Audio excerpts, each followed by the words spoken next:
lerato nako eo ha ne ke wela fatshe lerato le ile la mpha mapheo.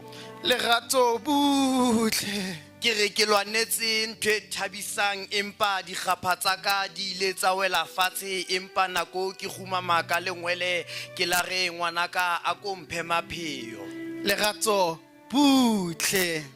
Kana bare lerato le monate ga o le itse lerato gang ke le ipokatle dumelang ke batla go le utlwa tle kana ke ne ke mo tshepile ke mo file lerato bare motho ga itsewe e senaga ke ne ke batla go metsile naga ba go se bone thola borete go teng ga teng gwa baba emapele lerato le monate ga o sa le boki kana na ke moki ke batlile go le boka ke re lone le tla ka maphefo le monate ga lo ingwaela lerato butle. Ihlile lerato butle lerato o ntlisetsa lethabo o ntlisetsa kgotsofalo lerato o mpeha marung ke fofe lerato o ntlisetsa ntho e bitswang hore dikgapha di theowe ntho e bitswang hore dikgapha di wele fatshe lerato o mfa diaparo wa mfutumatsa hara maria hara mahlwa ha o le seula ha o le hotsho le fifilla bosiu le kganyeng ya motshehare ko wena letsatsi se ila tsatsi ngwana ka sentlohelle ke le mong sentlohelle ke setse ka dikeledi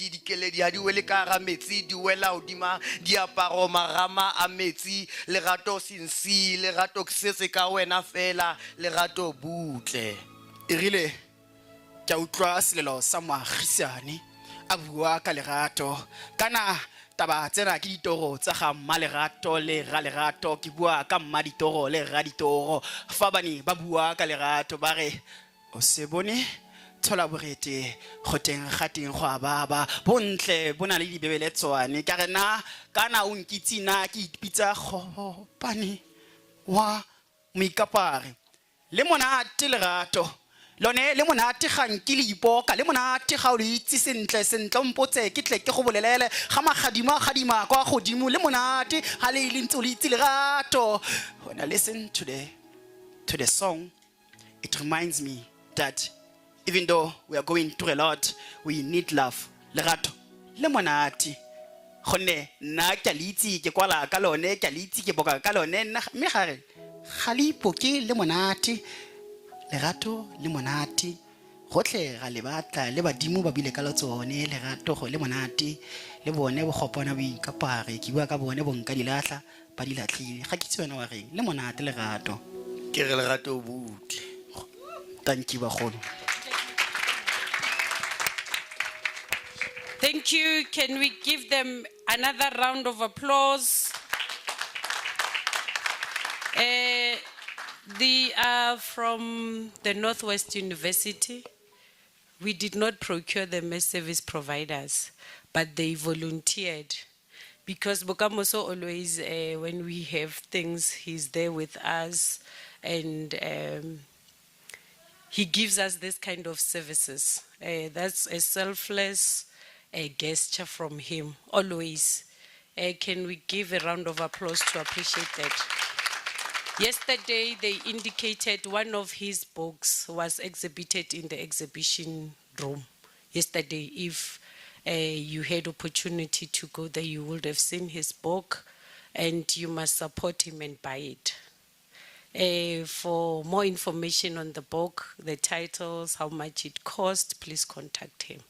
Or you can write the title as so long and the price so I can announce here. But please, also in Tate Maseko indicated yesterday that you must leave money here. The first point where you should leave money is buying that book. And Northern Cape, buy 2 books for Northern Cape and Western Cape. Eastern Cape, buy a book. Limpopo, Mpumalanga, National Archives, you can buy 5. Please, so we're expecting at least almost 10 sales of books this morning. Who? You sponsored the book. Oh, that's good. Round of applause to National. Okay, colleagues, today's conversation invite us to reflect deeply on the role that archives play beyond preservation as instrument of transparency, memory, accountability, and social justice within our provinces and our communities. With the theme of this year, Archives for Justice, we are reminded that archives are not merely repositories of historical documents. They are custodians of evidence, protectors of rights, and enablers of democratic accountability. Through records and archival collections, governments are held accountable, communities reclaim their histories, and citizens gain access to information that support justice, redress, and good governance. As we engage with our esteemed panelists, they look beautiful, right? Handsome. Ooh, nice. Engaging with them, we seek to explore practical experiences, challenges, and opportunities within our respective provinces. So here you're having part of South Africa. We want to understand how archival institutions contribute to documenting truth, preserving institutional memory, supporting access to information, and strengthening public trust. With that, allow me to pose my first question to the leading institution in the country on archives and records management, the National Department of Sport, Arts and Culture, National Archives and Records Service of South Africa. Ms. Kanyingo, in your view, how do archives contribute to justice and accountability within the country? You can speak seated. Thank you, Program Director. Good morning, everyone. Good to see young ones or students, learners here today. Hopefully, some of you will be archivists, conservators, records managers in the coming years. This is an opportunity for you as well to learn as much as possible from, the people that are here, the session of today. Now, coming to the question that has been posed to me, I must say that as public archives, we collect, preserve, and make accessible records of archival value. The majority of these records are transferred from governmental bodies and to archival institutions after a period of 20 years. That is what the Archives Act at this point indicates, even though at this point we are also we're in a process of reviewing it. So our records date back to the 1800s. Some of them, for example, in the Western Cape, the earliest record that they have is 1651, which was a diary of Jan van Riebeeck. So you can see how old or the extent of the collections that we have at the National Archives. Our laws allow for recently created records to be accessible. We now have your Promotion of Access to Information Act, your POPIA, your PIA acts that actually makes it easy for not only records that were created in the yesteryears, but also the recently created records. You are able to utilize PIA to actually access those records. So as they arrive at the National Archives, they are received and preserved as they are. No alterations happen to them. They are kept as they are, as they were created from those governmental bodies. As archival records provide proof of identity, so you can imagine that it's different departments that we collect records from. You have your Home Affairs, you have your education, basic education, all the departments that are there in this country, the 52 of them, the records that they create that are of historical value are then transferred to the archives. So you get in those records that you have proof of identity, land ownership, citizenship, and other legal rights. You'll find them in these records. Without reliable records, individuals may struggle to access justice or claim their constitutional rights. Our courts and Commission of Inquiries, investigators and auditors, they rely on archives and records as the evidence during audits and in cases involving corruption, abuse of power, human rights violation, or historical injustices.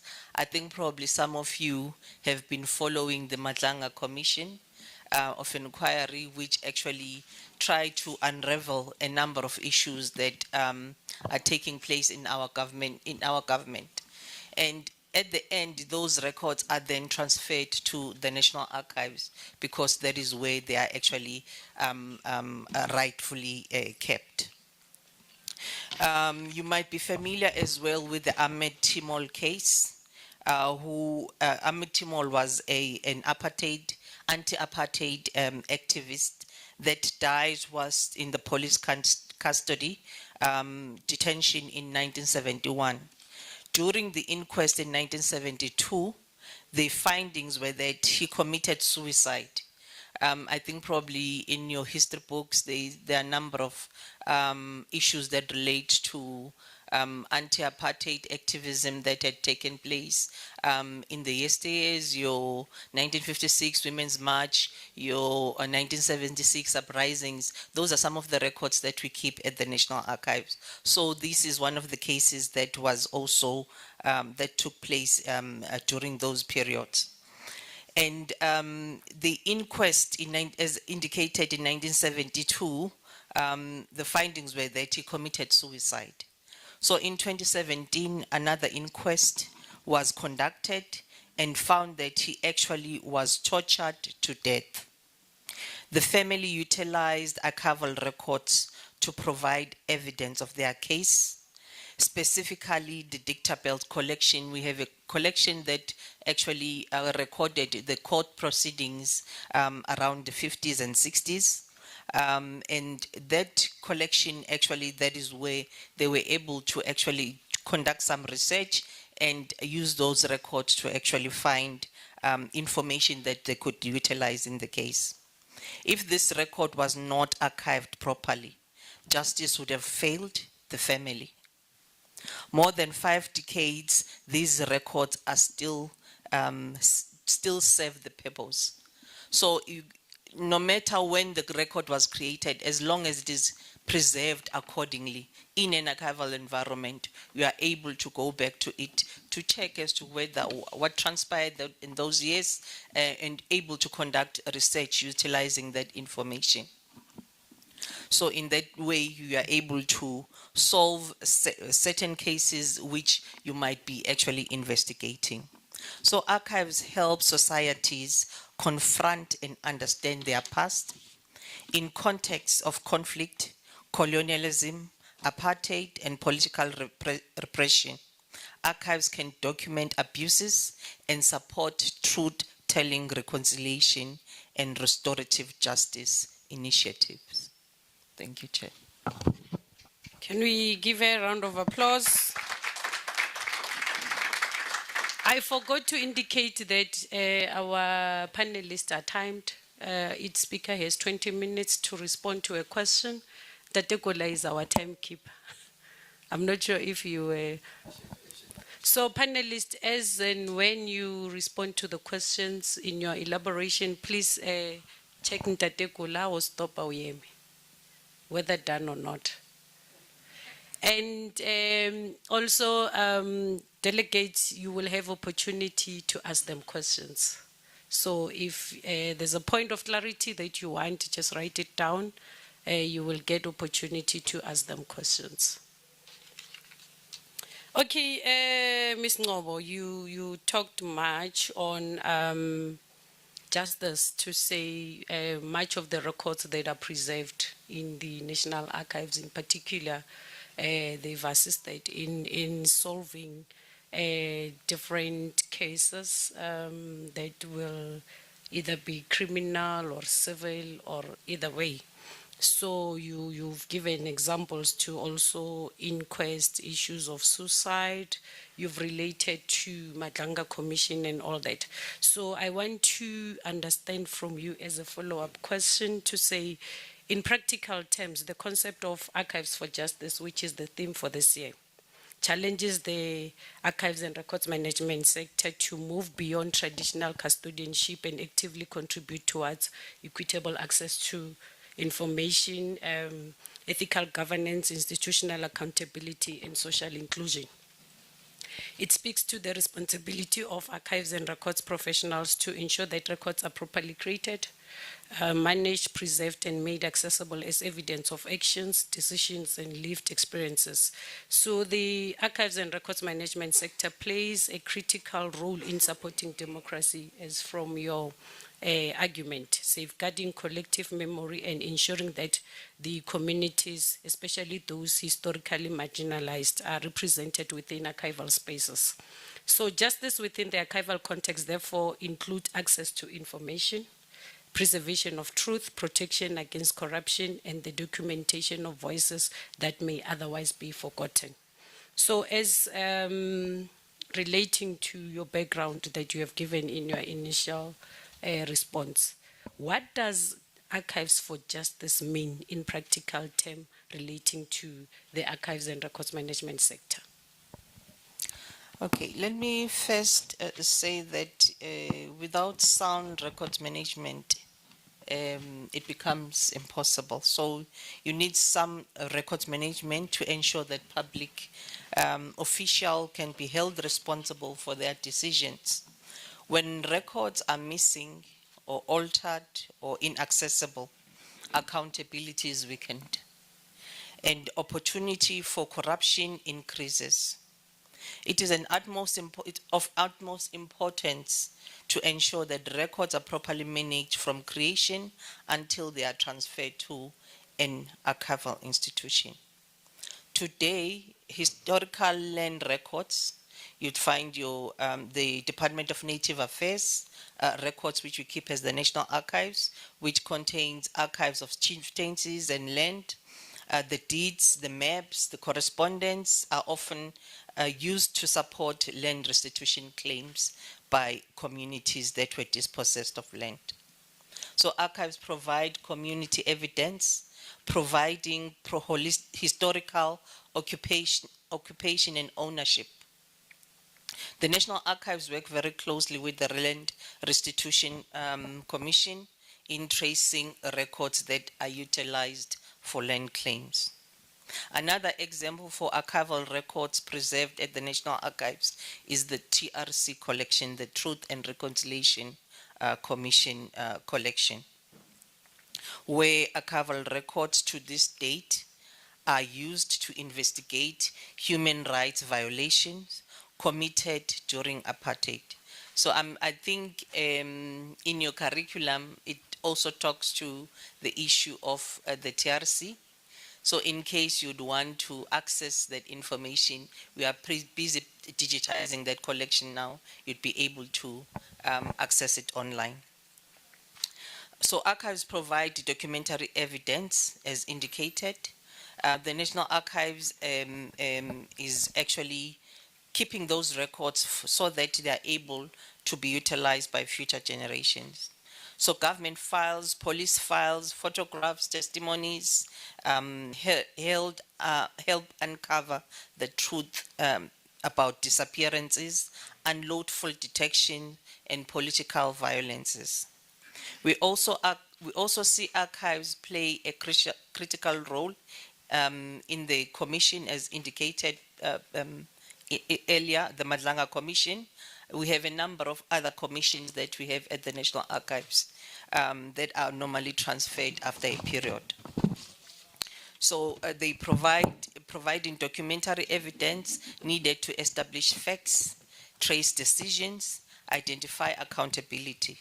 Documents such as correspondence reports, communication records, meetings and minutes, administrative records, as well as WhatsApp messages are being used to support testimonies, verify evidence, identify inconsistencies, and provide evidence relating to allegations of corruptions and interference with the law enforcement and criminal justice institution. This demonstrates how reliable records are, essentially to uncover the truth in strengthening accountability and supporting the administrative justice. Thank you. Thank you. That was a mouthful.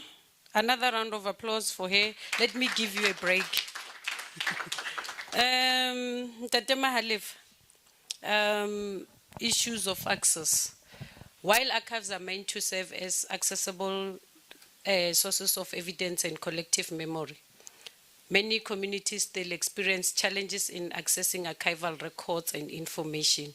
These barriers may include limited awareness of archival services, inadequate infrastructure, geographical distance, insufficient digitization, language limitations, restricted resources, or even gaps in records management practices.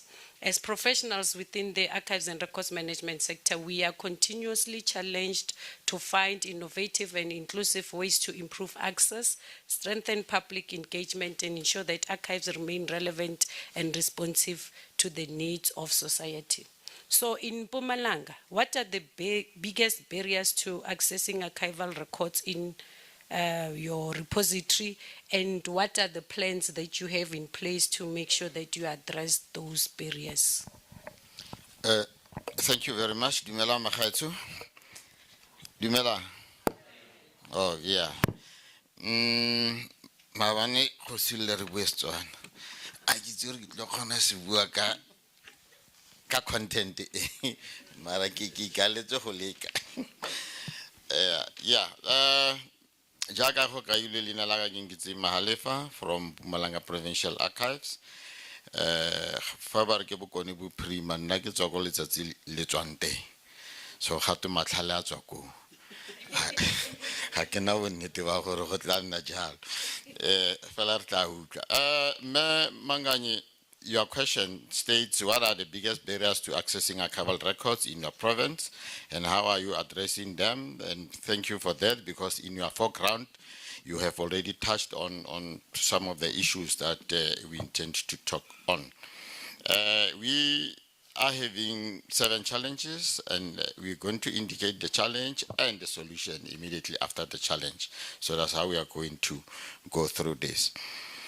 The biggest barriers to access archival records in Mpumalanga Provincial Archives and Record Service are largely linked to records management weaknesses, limited digitization, skill shortages, preservation challenges, and low public awareness, including a lack of budget.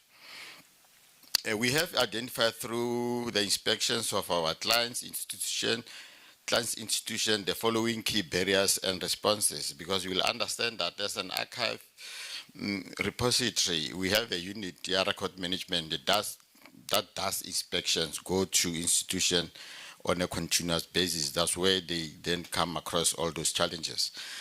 Over and above researches that you can find all over, but here is what we have identified on our own. Those 7 points are poor record management in government departments, limited digitization and digital access, skills and capacity shortages, low public awareness and archive, preservation and infrastructure challenges, legislative and policy gaps, missing or lost records. You can go on. Under number 1, which is poor record management in government, one of the major barriers is that many government departments do not consistently transfer records to the archive or maintain proper record keeping systems. And I will say partly their challenge was caused by our incapacity because of minimum human resources from our side. Then we delayed the process of transfer, because the problem of transferring a lot of records that are not going to be processed and made accessible, it will be against the Act, because the Act states very clear that we must get records, preserve them, and make them accessible. So if you are going to put them in your repository and not make them accessible, then you are violating the act. But if they keep them in their creating offices, at least they can access those records through PAIA. Then you continuously provide access. Some departments lack functional registries, record centers, and disposal systems, which results in missing or incomplete archival collections. You'll understand that a registry must be a fully functional center where you'll have your semi-current and current records be stored properly. Because for you to keep records for 20 years, then it needs a proper record management within. Because for them to be transferred to an archive, they have, as alluded to by National, they have to be with you for 20 years. So that is a problem. If they are not properly cared for, as she said, then we don't have records or we don't have archives, basically. And then how is this being addressed? Strengthening record management, inspections, and compliance monitoring. Like I said, we conduct inspections and then we monitor. We in Mpumalanga have increased the level of monitoring. We will go to an institution once in a year, but then we have realized that when you go back after 12 months, the situation has regressed or is stagnant. So we then increase the number of times that we monitor. So we inspect you first 6 months, second 6 months, we come back and say, how far are you? But that has been introduced this year as a way of addressing those challenges. I mean, this financial year, starting from April. Training registry and record management staff in government departments, again, in terms of the act and all that, we are required to train record management. Then we have been doing that once a year. We have realized that we are not even making an impact. Therefore, in every quarter, then we will request professionals from UNIS and other institutions to come and conduct training continuously so that we don't have once a year training. And the unfortunate part with our profession is that staff members quickly move for greener pastures. They go, like municipalities, it's worse. There is a high turnover of personnel. This year you train. Next year when you want to go forward with your training, you find new people. There are 3 levels that we normally train. That is your basic, intermediate, and advanced. But then when you have to do intermediate, you find new people. When you have to go advanced, you find new people. So therefore, it is better for us to have a continuous training so that we close that gap, so that we don't have new people and then nobody on intermediate or advanced. Developing record classification system and retention schedule, encouraging department to transfer archival records systematically to the provincial archive repository. I've alluded to the fact that we had stopped them doing that, but this year we have issued an instruction for them to start doing appraisal so that they can be able to transfer. Limited digitization and digital access. Large proportion of archival records in Mpumalanga remain paper-based and are not accessible online. Researchers often need to visit the archives physically, which limits access for rural communities and remote users. And I must say, put a disclaimer that it does not mean that we have got a lot to be visited because of that embargo that we have put. But the little that is there, that is from former Kangwane and former Kwandebele. When students want to, particularly university students, because they are the ones that do their research on around former Bantu stands, it's difficult for them to access. They have to make appointments. Sometimes we are not there. There are not dedicated personnel to man the reading area. So it is a problem, also affect access. So, but then as a redress or trying to address that, we are promoting digital transformation, but it's a way back because we are now addressing the organogram. That will provide for people who have digital know-how, who will create website, who will create anything that can be accessed digitally. So it's a long way to go. Discussions during Archives and Awareness Week increasingly focused on digital preservation and digital access because we must continuously, much as we don't have people, but then create that awareness so that perhaps those who are still at school will then divert to archive, particularly those who like digital technologies. Gradual digitization of archival materials and development of electronic record system, that is in the plan, is not happening currently. Skills and capacity strategies, I've already alluded to some of that. Studies found a lack of archivists and record practitioners with specialized digital preservation and electronic record management skills. This affects processes, indexing, preservation, and retrieval of records. You realize that in the past, I see now the curriculum is changing from tertiary institution. In the past, you'll do record management and archive, but then it will not equip you to do digital record management and other things. So one then have to now multiply or go to IT, study IT, so that the two can combine. You go to institutions, you find that there is an IT personnel. The IT personnel does not know record management and archiving. And they want to create systems for record management. So you'll find that their systems are IT systems that are not necessarily informed by archive standards and conjunctions and all that. So the curriculum also then must then be built in such a way that it's all encompassing. When you get producers, a recorder, and archive manager, you know both worlds, so that you can be able to tackle the fourth industrial. We're no longer on fourth, it's fifth now. Society 5.0. So rena re sa dlala morabaraba. Re sa dlala morabaraba. People ba dlala chess on board. Low public awareness of archives. Many people are unaware of the role of archives and how to access archival information. Research shows that archives are still underutilized by schools, communities, and researchers.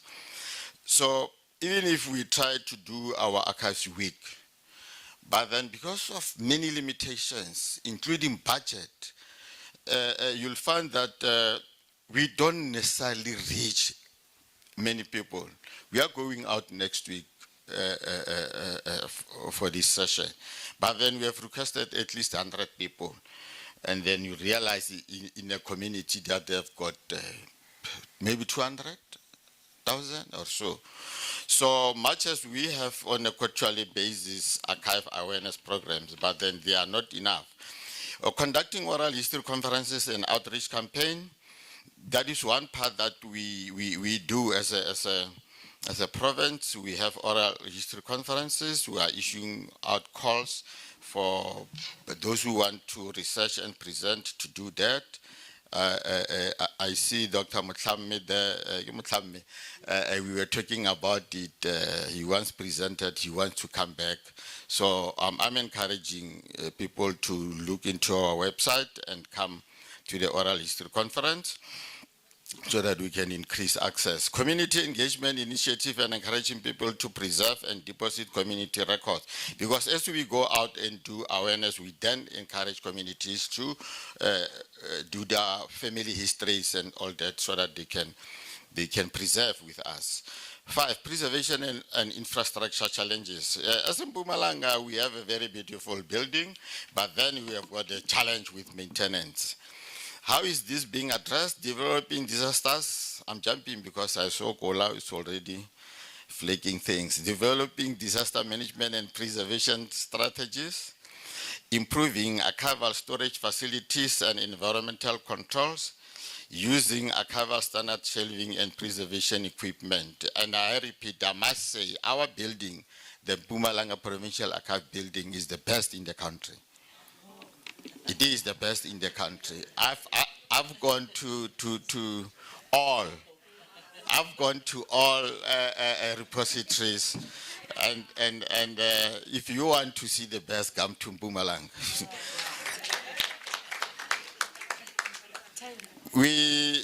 Legislative policy gaps. Existing archival legislation does not fully address modern digital records, social media records, and electronic preservation requirements. You realize that the Act can say a record is a recorded information regardless of form or media.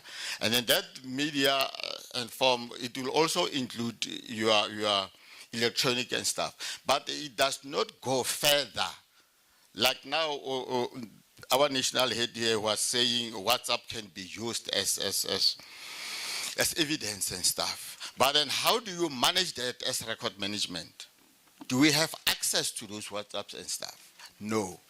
So this is something that we have to then look into the act and see how best we can touch all elements of information so that it can be controlled and be used from the archive perspective. Because now we see they have been used by Madlanga. How they access that, we don't know. But then it's an element that when we further discuss the legislation, we will tap into. Let me go to the last one, missing or lost records. There are ongoing concerns nationally and provincially about missing archival documents, incomplete collection, and historical gaps in records.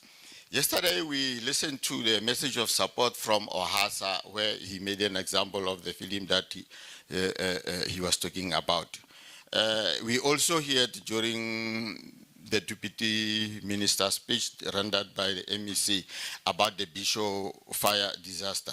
So you realize that how records can be easily lost and lost forever. And that will create a very big gap that cannot be closed. Strengthening archival security and tracking system is the solution, improving accessioning and inventory controls, encouraging proper transfer and custody procedures for valuable records. Then overall, Mpumalanga Provincial Archive is gradually improving access through digitization, outreach programs, record management reforms, and capacity building. However, challenges remain around funding, digital infrastructure, public awareness, and preservation for both paper and electronic records. I thank you. Thank you, Ntate Mahalefa.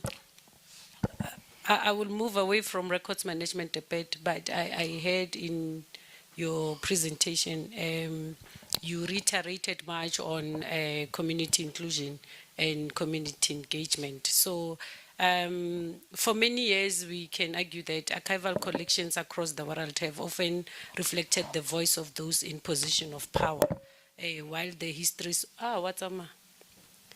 while the histories of marginalized communities, including ordinary rural communities, women, indigenous groups, youth, people with disabilities, and other underrepresented voices were overlooked or insufficiently documented. As a result, the archival profession is increasingly being called upon to promote inclusivity, diversity, and social justice within collecting practices and archival representation. So as provincial archives, therefore, we have a critical role to play in actively engaging communities, preserving oral histories, supporting community archives initiatives, and ensuring that previously excluded voices become part of the documented memory of society. Representation in archives is not only about preservation, it is also about recognition, identity, belonging, and historical justice. So let me borrow you to KZN. Given the KZN practices were much of the setting there, and given oral history as a part of the larger scope in contributing to the archival collection, how can provincial archives ensure that marginalized communities are represented in the archival record? Thank you. Another round to Kola. It's a new one. Yes, it's a new one. Yes. Thank you very much. This session was supposed to be presented by KZN, so I am going to respond to it globally, not necessarily giving the practical experiences of KZN like I was doing with Mpumalanga, because archive is a national, actually it's an international field, so one can address it from any angle.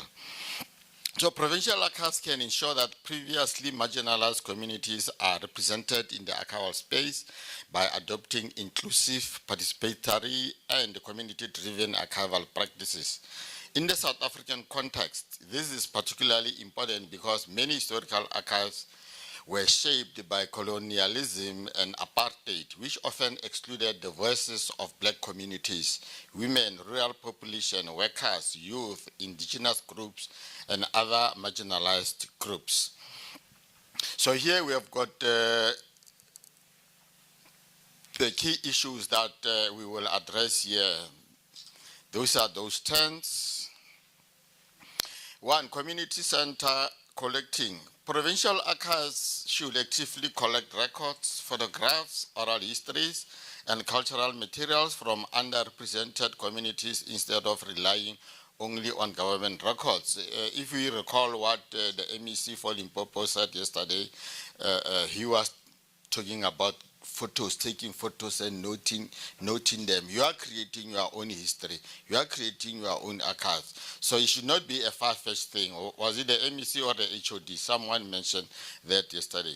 This can include oral testimonies from elders and community leaders, records from churches, civic organizations, trade unions, and traditional authorities. What I've realized, I'm not sure in other provinces, but then in our province, we don't have that close working relationship with churches, close relationship with trade unions and traditional authorities.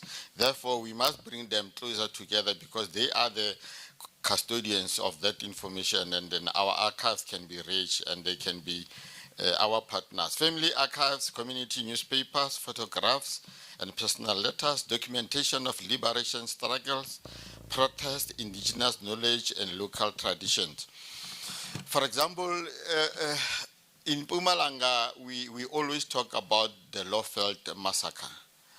But then currently, some voices are growing to say, no, that 1986 matter was not only for the Lawfeld, or it was not only for Kangwan, for example. In other areas, for example, Bushbuckridge, same period, there was some uprising, and same period people were arrested and sent to jail or to court. So that also must be celebrated, and some died, the youth.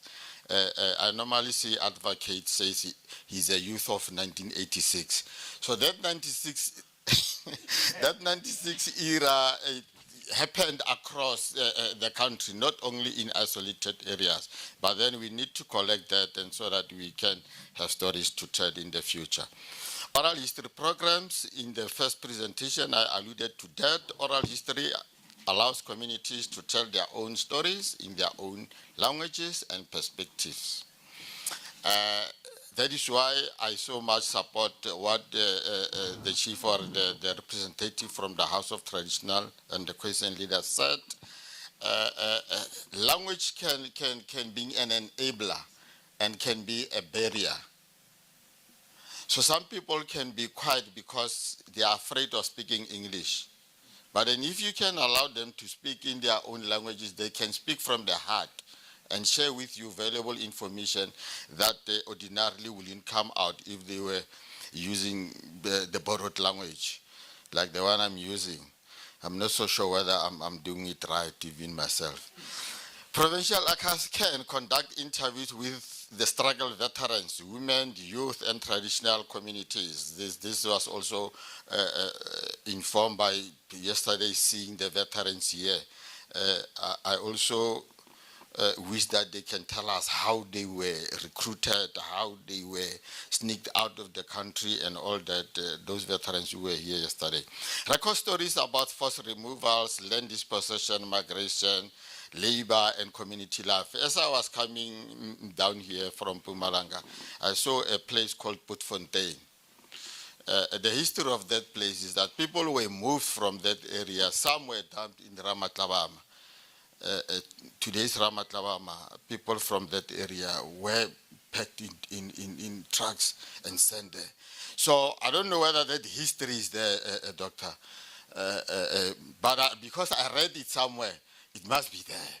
So let's further then educate people from Rabataba, Magobu, Miha, Kwahori, Batswaka. Preserve indigenous knowledge systems and cultural practices.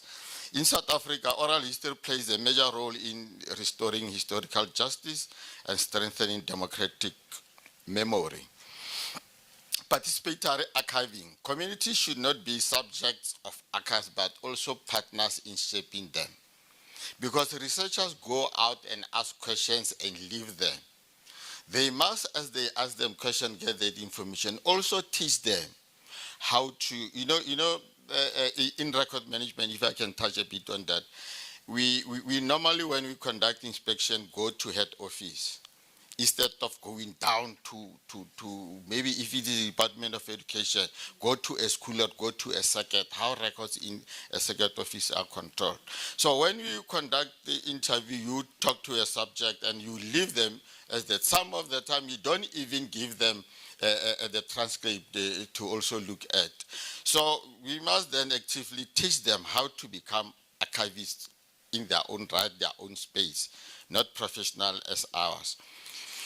And then this involves consulting communities on what should be preserved, allowing communities to contribute description and context to records, co-curating exhibitions and public programs, establishing community archives partnership.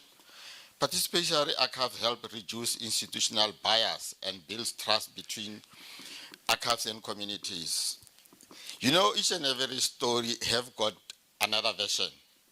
You can meet somebody, then the person tells you a story.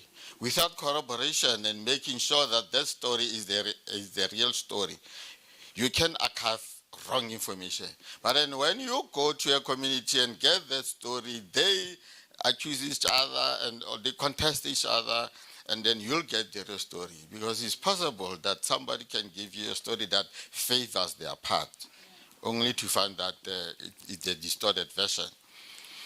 Use of indigenous languages, I cannot overemphasize on that. Many archival systems, historical privilege, English and Afrikaans, making archive inaccessible to many people.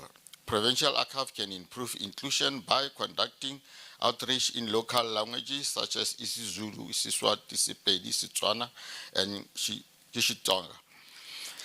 Translating finding aids and public materials, recording and oral histories and indigenous languages, respecting indigenous naming system and cultural testimony. Much as I speak fast, but as I speak here, you learners, you'll realize that there are various carriers within. There are various carriers within. You don't only do just archiving, because there is translation. It will then need language specialist. I'm just giving the translation as an example. That material, if it is not translated in the languages that are promoted in terms of the Provincial Language Act, it means we are still denying access. Digitization and improved access. Marginalized communities are often geographically distant from archival repositories that you have seen when I was doing the first presentation. So digitization can provide online access to records, preserve fragile community materials, allow schools and rural communities to access archival resources remotely. Remember, the archive material, mainly by and large, they are fragile, they are sensitive. So if they can be accessed gradually, you then damage them. So for you to preserve and protect them, you must then scan and digitize them so that they can be made accessible online. And then the advantage of online is that multiple users can access same record at the same time. But then if it is a physical record coming to an archive, if it is used by one person, then others won't be able to use it until the first person has finished. Allow schools and rural communities to access archival resources remotely, that digitization, because currently we allow you to be here physically. Can you make it darker? I see your hand, but I don't know how many minutes it is. Okay. Did you see that? I just see that. Can we get a copy pen assistant? Yes. Allow schools and rural communities to access, I've alluded on that. Increase visibility of hidden histories.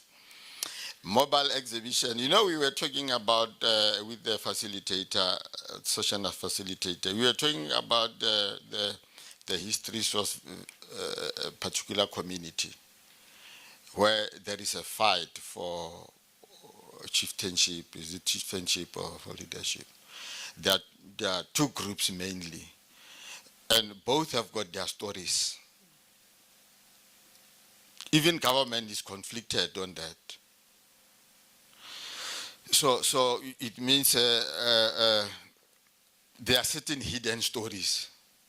So those stories must be unraveled, and then so that we can know who are the true heir to the throne. Mobile exhibitions and traveling archives can also bring archival services directly to the communities. Currently, we have mobile library, right? So perhaps even the archive can join the mobile library, so that when we talk library, we also talk archives. Archives should revise collection policies to intentionally prioritize underdocumented groups. I'll give you an example. Each time you think of archives, you think, let's say, Northwest Archive, Kgosi Motlotlegi Mangope. From Kgosi Mangope, who's next? Right. When you talk politics again, o tla hopola Popo Molefe, the first premier of the province. From there, who's next? You'll then go to Nelson Mandela, okay, maybe in Mbeki and so forth. From there, who's next? And then you forget Kgosi Montsiwa, you forget or Barolo Mbaba Lentemo, Batlhapi Mbaba Lentemo, Bakhatla Mbaba Lentemo province. When is their history going to be captured and archived? That's what we're talking about here. Encourage diversity in acquisitions, that's what I've alluded. Promote social justice and transformation. Address gaps created by colonial and apartheid record keeping. All that talks about what I've been talking. Education and outreach. Many communities are unaware of the role of archives or do not see themselves reflected in archival institutions. So we must be able to host community workshops and heritage events, work with schools, universities, and local municipalities, celebrate national commemorations and local heritage, encourage youth participation in documenting community history, which means we must break down silos. You must not say, this is an event for culture, I'm not going there. This is an event for library, as archivist, I'm not going there. Because archives should be everywhere. Encourage youth participation in documenting community history. And then what is interesting about the youth is they've got their own thinking.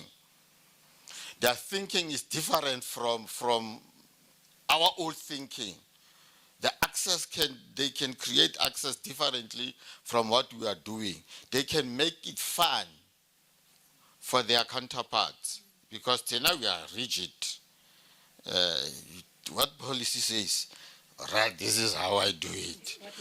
Traditional leaders, cultural organizations, and heritage groups hold valuable historical knowledge and records. Partnership can help to preserve indigenous heritage, protect sacred and culturally sensitive materials, promote community ownership of heritage preservation. I hope if you're gonna ask question, you'll ask question about the sensitivities and stuff, and perhaps we will be able to respond, because when you also donate records to us, you can put on conditions on when, how they can be accessed, because some people might be afraid to donate, saying you are going to reveal what. You can, through the head of provincial archive, negotiate, and then you'll provide access according to the agreement. Representation within archival institution is also important. Recruit archivists from diverse backgrounds, promote training opportunities for young professionals from marginalized communities. Something that I must include here is like what we are having. Nationally, there is a National Archives Advisory Council. which then represent all provinces, and then the provinces must have the provincial Archive Advisory Council, which represent district and communities down there. Because here we're talking representation.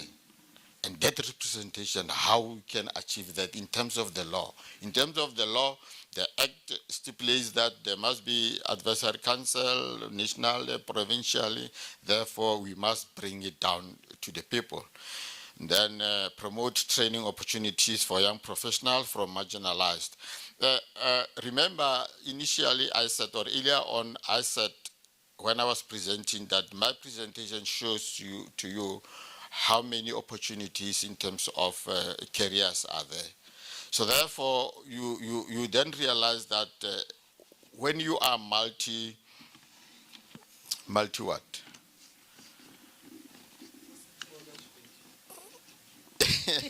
Yeah, ke tla bolela ka sona.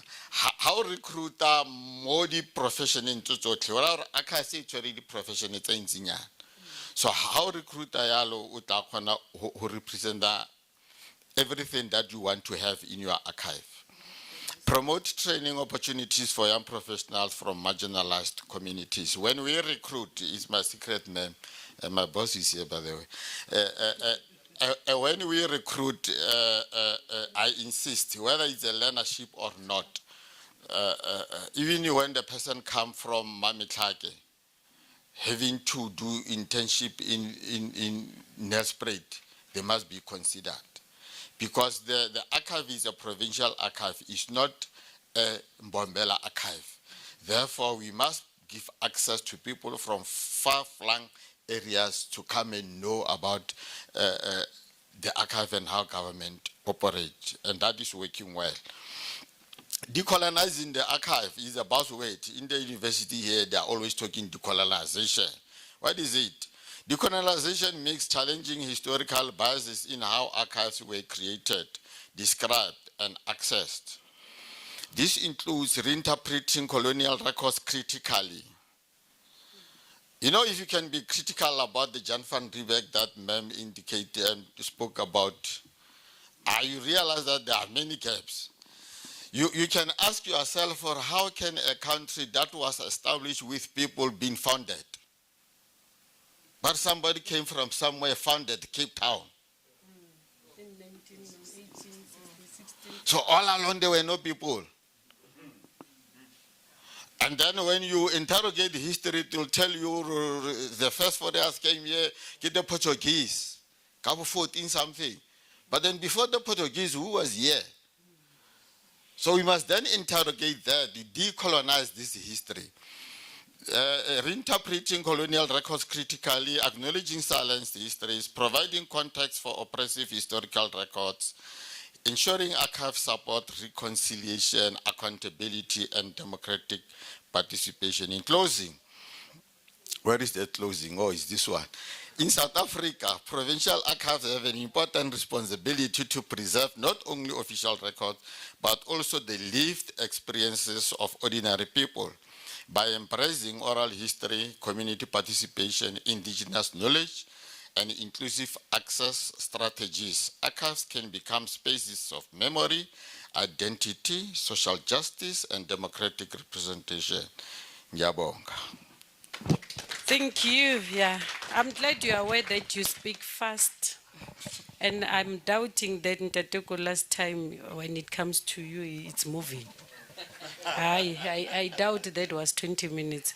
But drawing from your argument, there's one element that I was interested in, which will give me a transition into the next question. When you were talking about mostly as archives, when we're doing our inspections, our monitoring and whatnot, we will in most times concentrate on head office.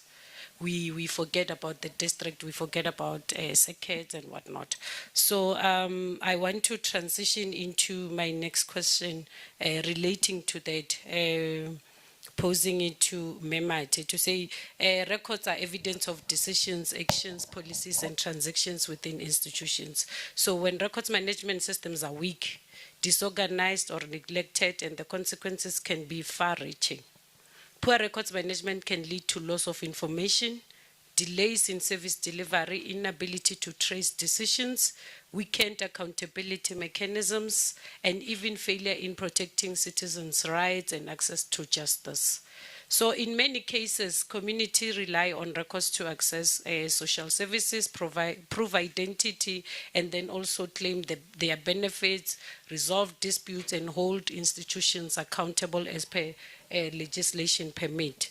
Without reliable and accessible records, trust in public institutions may decline, corruption may thrive, and justice processes can be compromised. So I want to understand, Memate in Limpopo, how do weak records management system affect service delivery within the province and impede justice outcomes? Good morning, colleagues. Good morning, the provincial archivist. Good morning, the learners. Good morning, people from Northwest Mafeking. My name is Mate Julia. I'm Assistant Director at Limpopo Provincial Archives. A weak records management system means information is poorly organized, unsafe, missing, or difficult to access. This has a serious negative impact or effect on both public service delivery and justice system. So improper records management leads to a poor service delivery. Important information in our institution may be lost, or it may be delayed or causing a slow service when we visit our institution like the hospitals and other departments. And our citizens may experience long waiting times for documents to be retrieved. A decision may be made using incomplete and incorrect information, especially in terms in our management when they make decision. So government department become inefficient and disorganized. The challenge that we have when we do the inspection of records, we see it when we visit the hospital. When we visit the hospital, we found that the load of records is being piled on the floor. The hospitals are not practicing the proper records management, or they are not implementing the records classification system or a file plan. And sometimes when our citizens visit the hospitals, the official or the records manager, they take time to retrieve the records for our citizens. So that's the challenge that we have. Improper records management, it leads to a poor service delivery. So our citizens are suffering. The records disorganized in our institution. Number two, improper records management may lead to weak accountability. Weak accountability become difficult to track decisions. Officials may avoid responsibility because there is no proper evidence trail. And this can lead to mismanagement and corruption in our organization.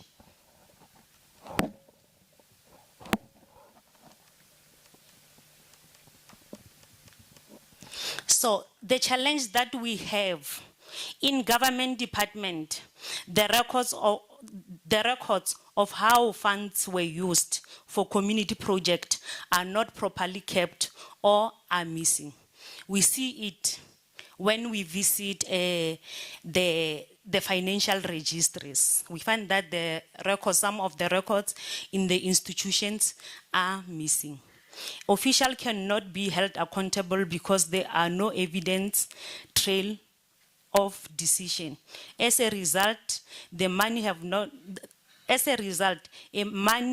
have been misused and stolen without a detection. Raibona go government nyarena. Sometimes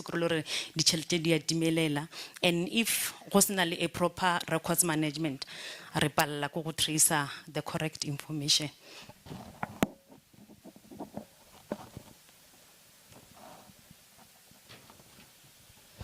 So weak records management make it easier for mismanagement and corruption, may lead to mismanagement and corruption in our institution.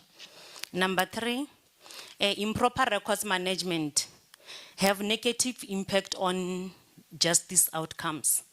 Courts may not get reliable evidence or the court cases if the records are not managed properly in our organization.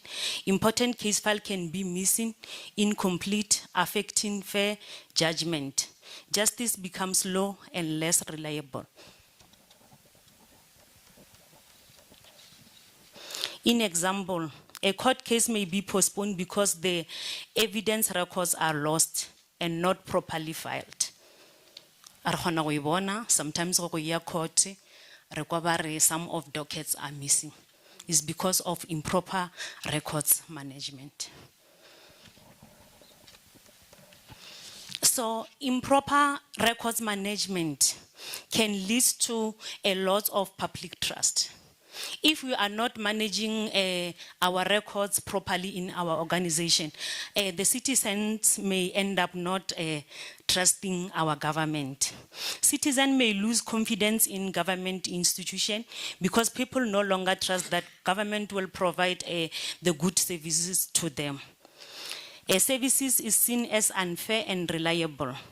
Citizens sometimes feel that services are not done properly and they are biased. And then trust in justice system are weakened. People may believe that courts and legal system are not fair or effective. Court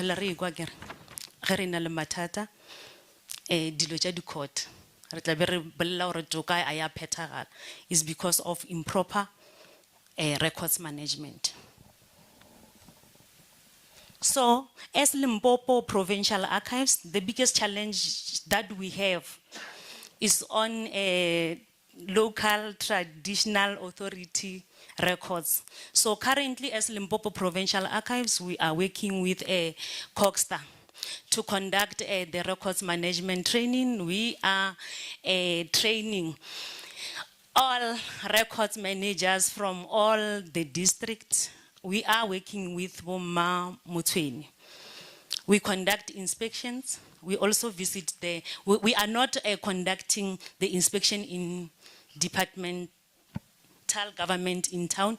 We also visit the rural areas where we do inspection in traditional offices to ensure that they are preserving their records properly and they transfer the important records to Limpopo Provincial Archives. So as Limpopo Provincial Archives, we are trying by all means, sometimes I will be crying in terms of poor records management. Sometimes I even cry, hey, so we train our institution, our municipalities and parastatal in terms of proper records management. We ensure that our clients or our stakeholders, they implement file plan, they follow all legislative framework that governs the records, like POPIA, PAIA, National Archives Act, Limpopo Provincial Archives Act, and Minimum Information Security to ensure that our records are properly preserved and kept safe. I thank you. Thank you, thank you. When a person wants to put you on spot or whatever, that time you don't know. So the scenarios as they are presented from different provinces, we can take that as provincial archives, mainly when it comes to records management, we have common problems. Problems alluded by national, problems alluded by Mpumalanga. They also penetrate into problems alluded by Limpopo. So I want to check with Eastern Cape that Ntate Mbuiseli, hey, I will butcher your surname. No, it's fine. Allow me to, for today only. No, it's Then I fine. will practice after this. Mandi. Yes. Mandi. Mngandi. Yes, that's correct. In both governance and justice systems, records serve as critical sources of evidence. You agree? They support accountability, protect citizens' rights, assist in resolving disputes, and provide proof of institutional actions and service delivery. However, for records to fulfill this role effectively, they must be properly created, managed, preserved, and protected throughout their life cycle. Provincial government and archival institutions therefore carry a significant responsibility to implement systems, policies, and practices that safeguard the integrity, authenticity, and accessibility of records. These include strengthening records management frameworks, promoting compliance with legislations and standards, investing in digital preservation, ensuring proper classification and storage systems, and build professional capacity within institutions. As technology evolves and governance environment become increasingly complex, the need for trustworthy and legally defensible records has become more important than ever before. Ms. Mate indicated earlier that there are some cases that cannot be solved. Citizens cannot get justice served because there is improper records management in place. So evidence, yeah, nyamalla, we can't find evidence to prove that injustice has occurred. So in Eastern Cape, I want to know, what measures are you putting in place to ensure that records can serve as credible evidence when they are needed? Oh, thank you very much, ma'am. Good morning, good afternoon, all. My name is Mbuiseli Mngandi. I'm from the Eastern Cape Archives. I'm the assistant director. Colleagues, this informs by us doing inspections from governmental bodies. What do I mean by governmental bodies? We're doing inspection from local government, which is the municipalities and the departments and the public entities. From those inspections, we draw a report, which is an inspection report, which informs us on the findings that we've discovered from those client offices that I've mentioned. Then the range that we put in place, it needs to be records management governance measures in place to ensure that records remain authentic, reliable, legally admissible as an evidence. These measures generally aligned with the standards as National Archives and Records Service of South Africa Act and the Provincial Archives Act. That's what mandate us to do what we are doing as archivists. We ensure a compliance with the governmental bodies. The key measures from that you are doing as a provincial, the Eastern Cape Province, we formally record management policies and frameworks. Province are adopting approved records management policies that define how our records are created, captured, stored, and disposed. Key elements is the file plan that was mentioned. That file plan, colleagues, it needs to be approved by the provincial archivist. The governmental body can implement the file plan that is a draft. You used to implement a file plan that has been endorsed by the provincial archivist. We clearly defined record keeping responsibilities, and we on those governmental bodies, we ensure that there is a records manager who is responsible for the overall of looking for the records of the institution. Legal compliance with the acts that I've mentioned, which is the National Archives Record Service Act and the PFMA, we ensure consistency and accountability, which strengthens the evidential value of records. Then we also implement electronic document management systems. All provinces are moving digital, are digitizing record keeping systems. this ETRMS must have the metadata capture. What do I mean by that? That ETRMS must be user-friendly. It must have the author, the date, the version when you are capturing the document. Audit trails, it must be able to track changes within the system. Version control of the system, secure storage and retrieval. You know, most there is a hacking that's secure of storage so that no one is able to access maybe the confidential records. Some of are classified. So not everyone must have access to that system whereby they are records that are highly classified. We enhance authenticity and integrity and traceability, which are critical for evidence. As my colleagues have attested that in the court of law, you need records that are authenticated. Then we've got the access controls and security measures. That's what the colleagues were preaching in the governmental bodies to them to implement. Provinces apply strict control over who can access and modify records. Example, role-based access control. We're still talking about the systems, the electronic version, password protection and encryption, physical security for paper-based.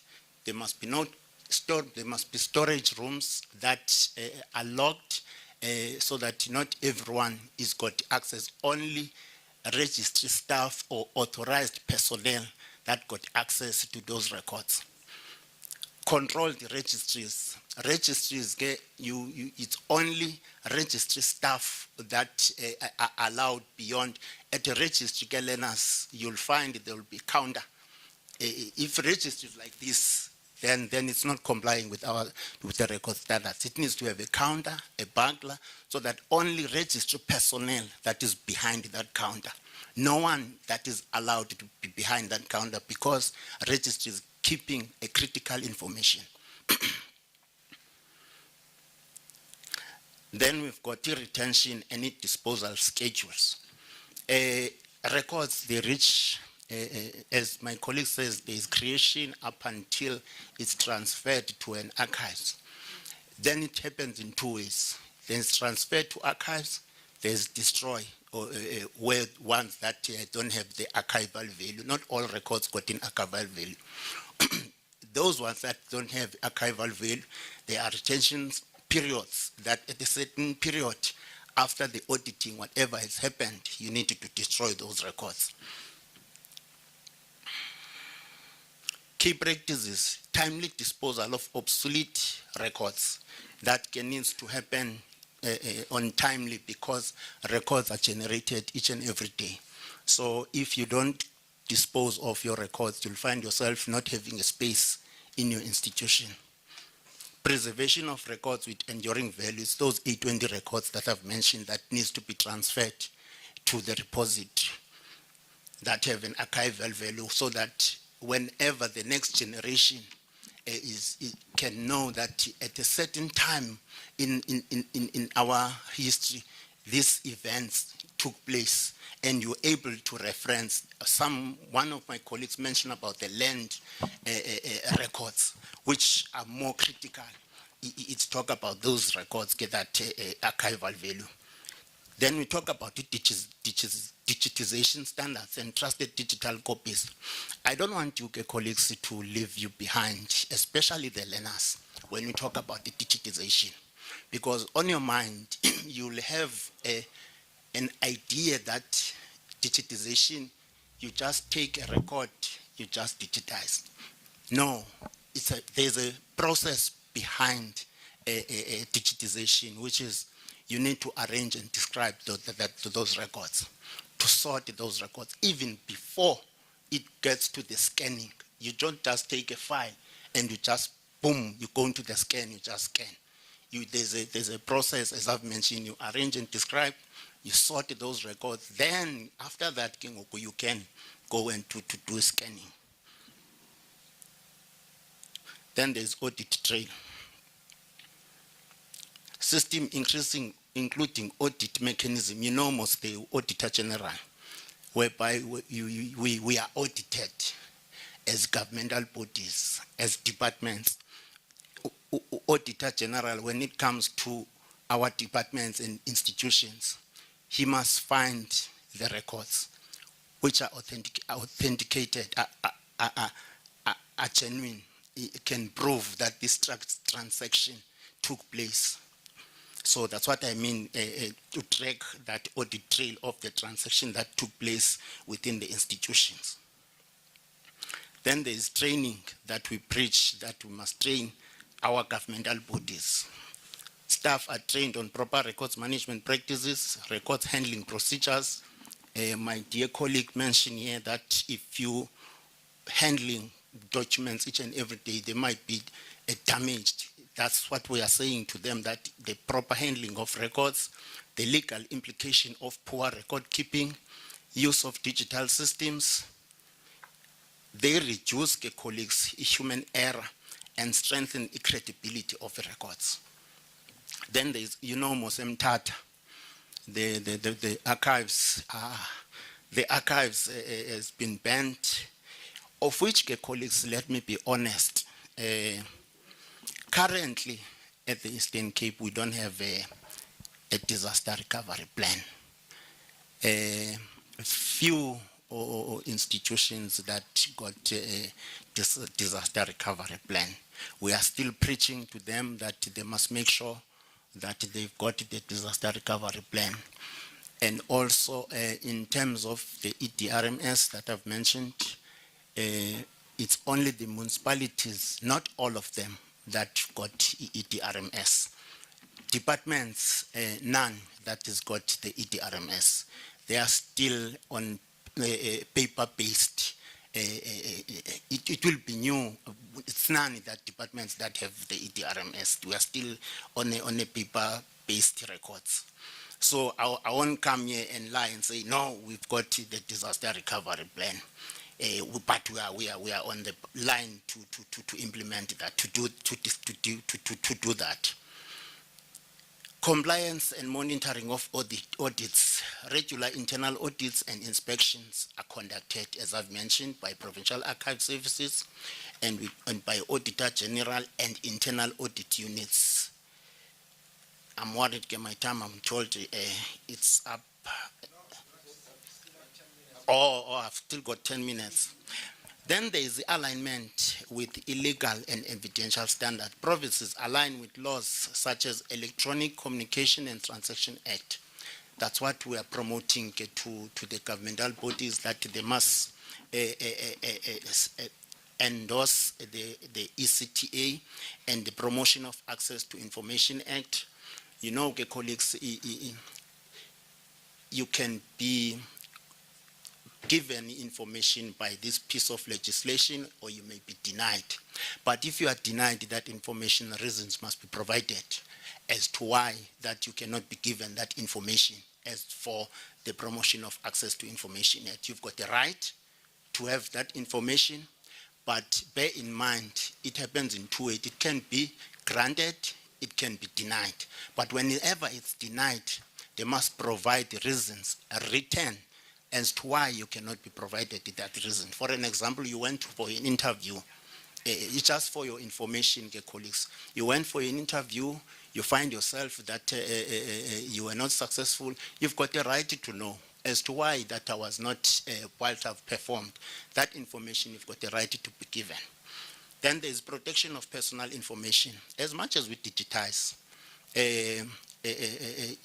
personal information, you can't digitize. If you digitize, there must be watermarks.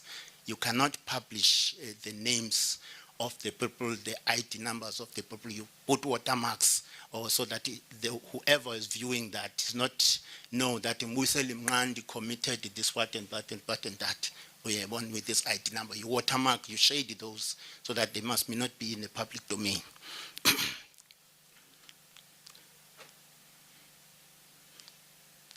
Chain of custody procedures, clear procedures ensures that records are properly handled throughout life cycle, includes tracking transfers between offices or officials. we've talked, colleagues, about the transfers from the governmental bodies to the archives. Also within the offices, office to office, those transfers, but also on that one, colleagues, when you do that one, that's what we preach, that when you transfer office to office, you are moving office to office, do that in line with the provincial archives when you are moving that, because we must approve that with that movement, because there might be a loss of records in that movement. Excuse me, so you must get an approval also from, or a go-ahead from the provincial archives. In conclusion, to ensure records serve as a credible evidence, province focuses on standardizing policies, classification systems, technology, EDRMS, digitization, audit trails, security, access control, integrity protection, lifestyle control, retention, disposal, and preservation. Oversight, audits, and compliance checks. That's what we are doing in the province. We are preaching to the governmental bodies, but there are some that we've got challenges. They are not implementing based on the recommendations of the inspection report that we send to the client office, which I think also the Act is not assisting us in terms of that, because there is no repercussions in terms of enforcing to the governmental bodies that if you don't implement the recommendation, these are the penalties that one will encounter. The Act is silent on that. Thank you very much. Thank you, Mr. Mngandi. I got it right, ne? Yes. Oh, thank you. You've touched on an issue, I'll come back to it. And I think people will want to hear about it. The issue of MTAT, the issue of disaster plans and whatnot. I'll come back to that one. Just for interest's sake and for those who are itching to know what is happening there.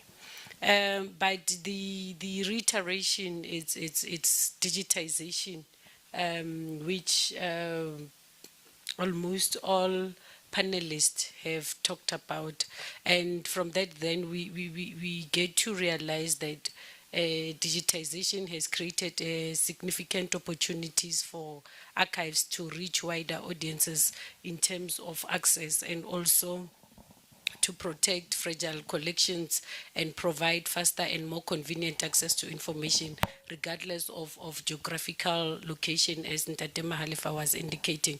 So through digital platforms, communities, researchers, students and citizens are now able to engage with archival materials in ways that were previously limited by physical access and infrastructure challenges.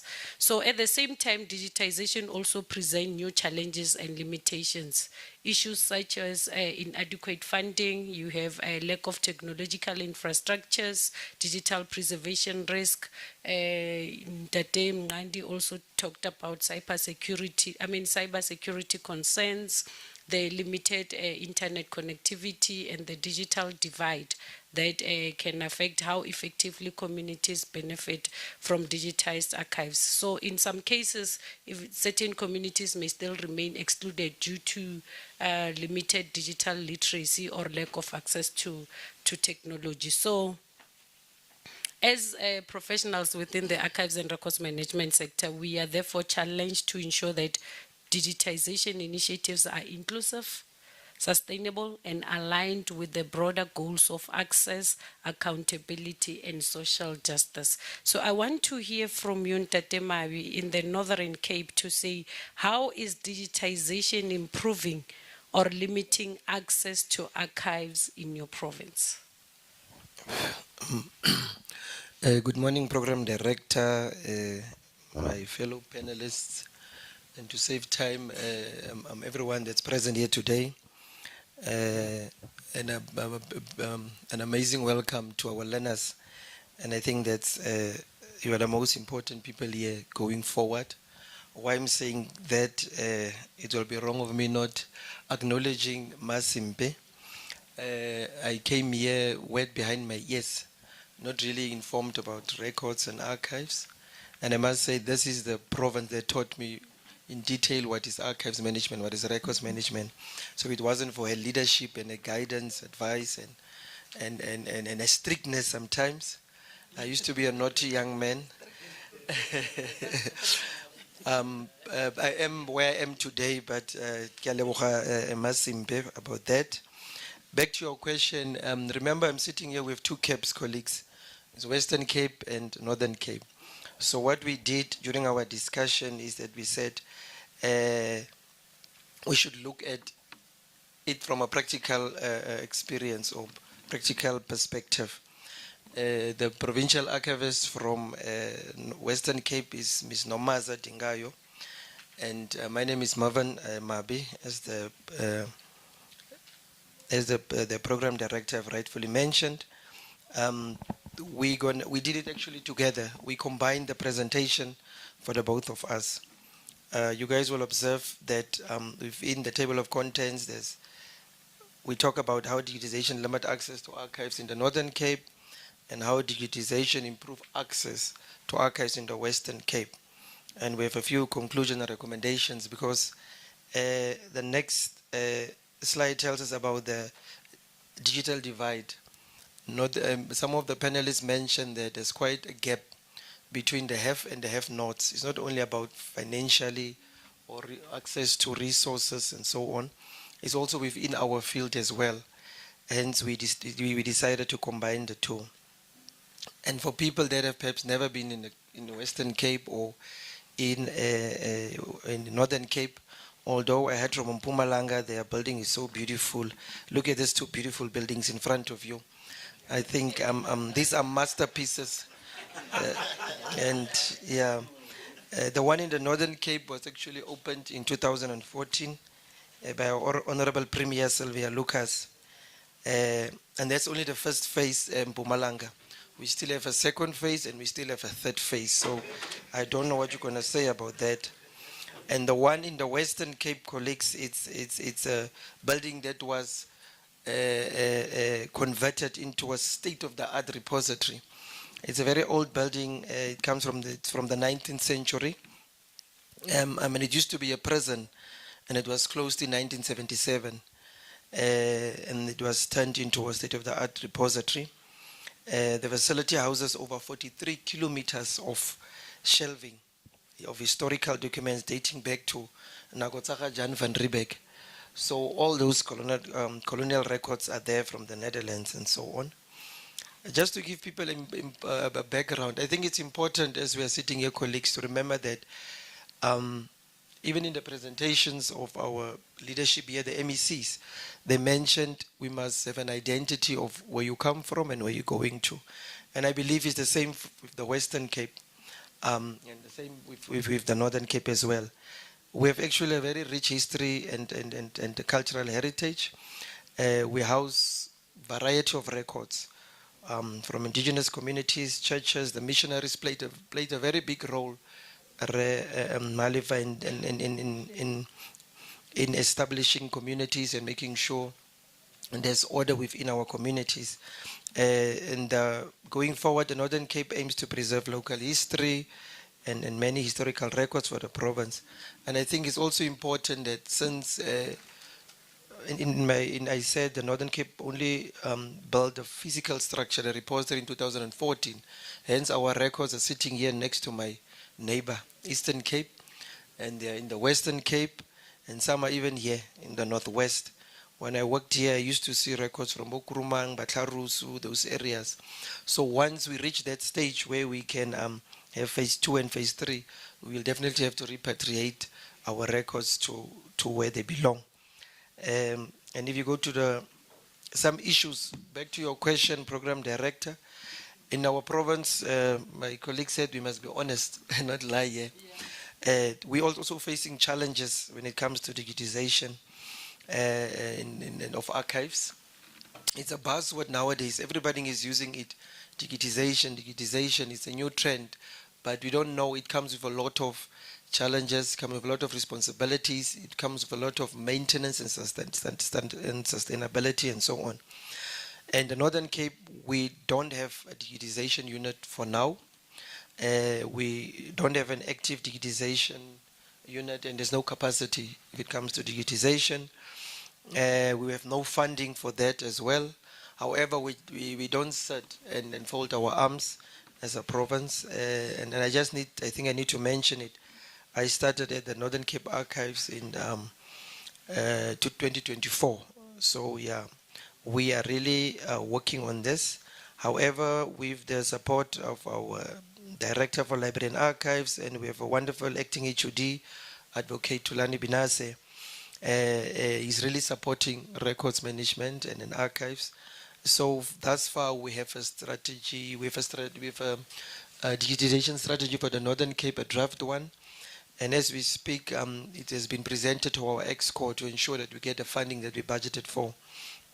Limpopo budgeted quite a lot of funds, and we exceeded in terms of our request to ExCo. We said 8 million. What National Archives really did, and we are truly appreciate for what they did, they trained us on how to digitize records using a specific system that's called Access to Memory. Besides having inadequate staff and equipment, we are fully informed and knowledgeable on how to implement this when we have the actual equipment. We understand that digitization, and as all colleagues have been speaking, it's converting paper records into digital format, and to make it easier for our researchers, the public, etc., and to not have barriers to information access. However, with no budgetary capacity and equipment, it's quite a challenge. And then in the beginning, I talked about the digital divide. I think it's important in my background to share with colleagues who don't know our province that it's the largest province in the country. It stretches over more than 1,300 kilometers. So I heard people speaking of inspections here, and when we do inspections, my colleague is sitting here, Nancy Kinsey, we travel more than 1,300 kilometers just to go and inspect, and you drive the whole day.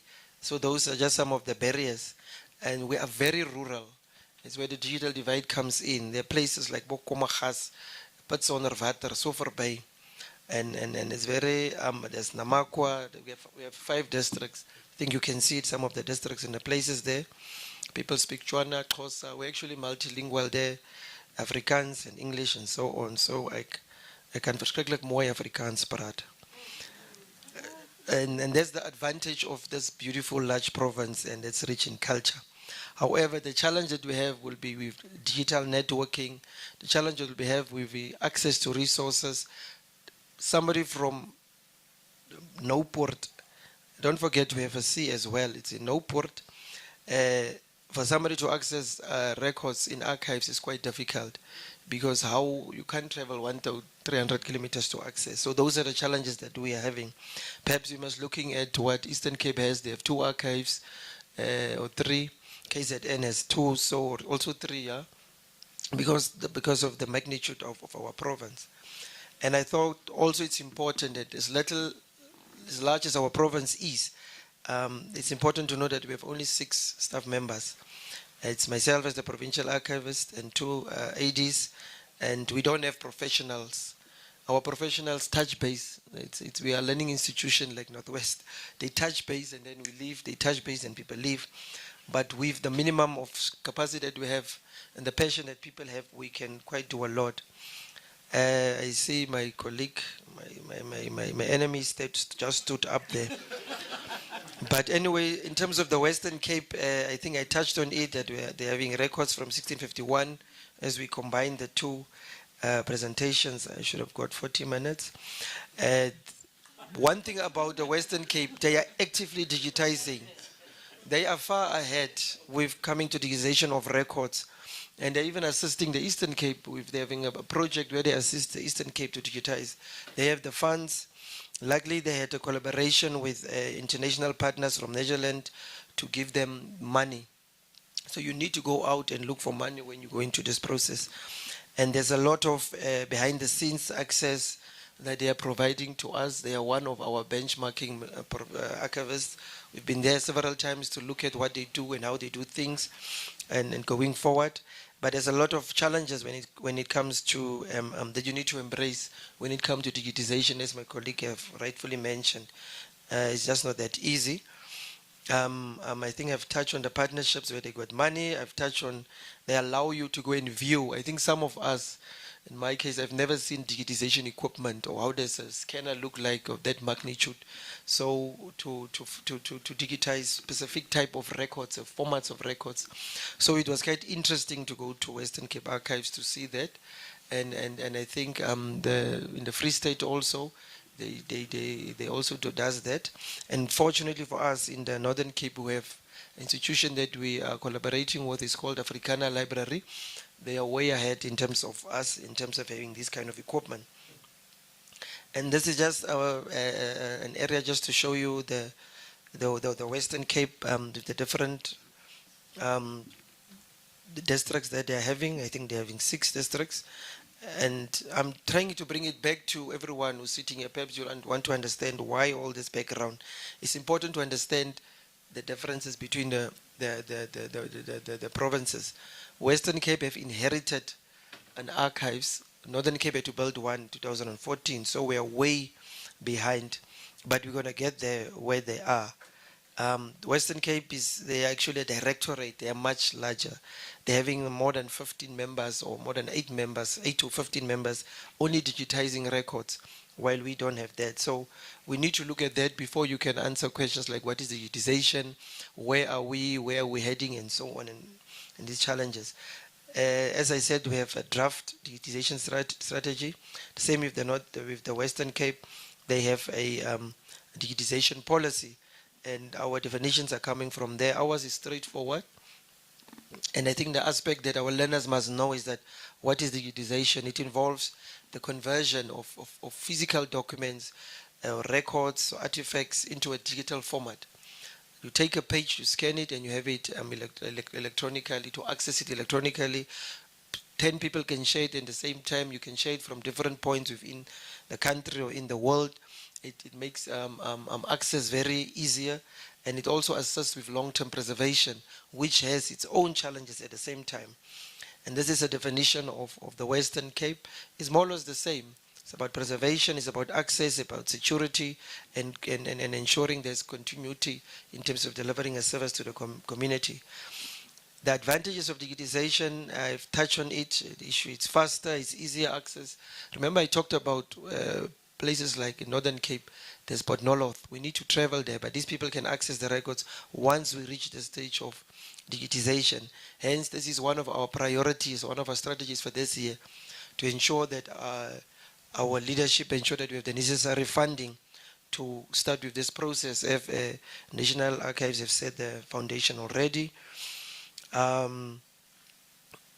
It's also a backup system, Eastern Cape, so we all need to go to that stage where if there's a fire or whatever, there's a disaster that takes place, then we know we have the electronic format of these kind of records going forward. I think the crux of the matter, before I got 10 minutes, I must go straight there. The question was how digitization improves access to archives in the Western Cape. We cannot answer this question now for the Northern Cape. We have not started yet with this process of digitization. But for my colleague in the Western Cape, it's also, it allows remote access. And people don't need to travel. They can access online from all over the country.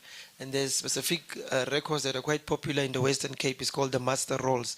It's a record that were started by Jan van Riebeeck them in the 1650s. People from the Netherlands are quite active in accessing those records and so on. And how digitization also improve access. We get very fragile records of our courses and so on. It's best to have digital backups for these records since they can be damaged anytime soon. It's faster information retrieval time. Was also important. We need to applaud National Archives to assist with the skills development initiatives with the PSP7. We're going to have a lot of learners, up to 22 perhaps in the Northern Cape, if REMAC allows, to be trained on digitization and trained on various aspects of records management to grow the industry and so on. And I think for the Northern Cape, we don't have any digitization unit. So it limits access. It limits we don't serve justice to our community in the province program director, because they cannot access information. We need to use old means of scanning or emailing the information to them, and it doesn't come out clear on the other side. And there's all those challenges that we're experiencing. This is just, I wanted to show you this, what Western Cape has. This is the kind of equipment, I think some of us have never seen such equipment. And this is what they have with the assistance that they got from the government and so on. And in the Northern Cape, we have severe resource and funding constraints. You saw with our structure, the digital divide is the gap is quite big. We have digital device challenges. I used to work in Khasikhonyana, it's Kuruman.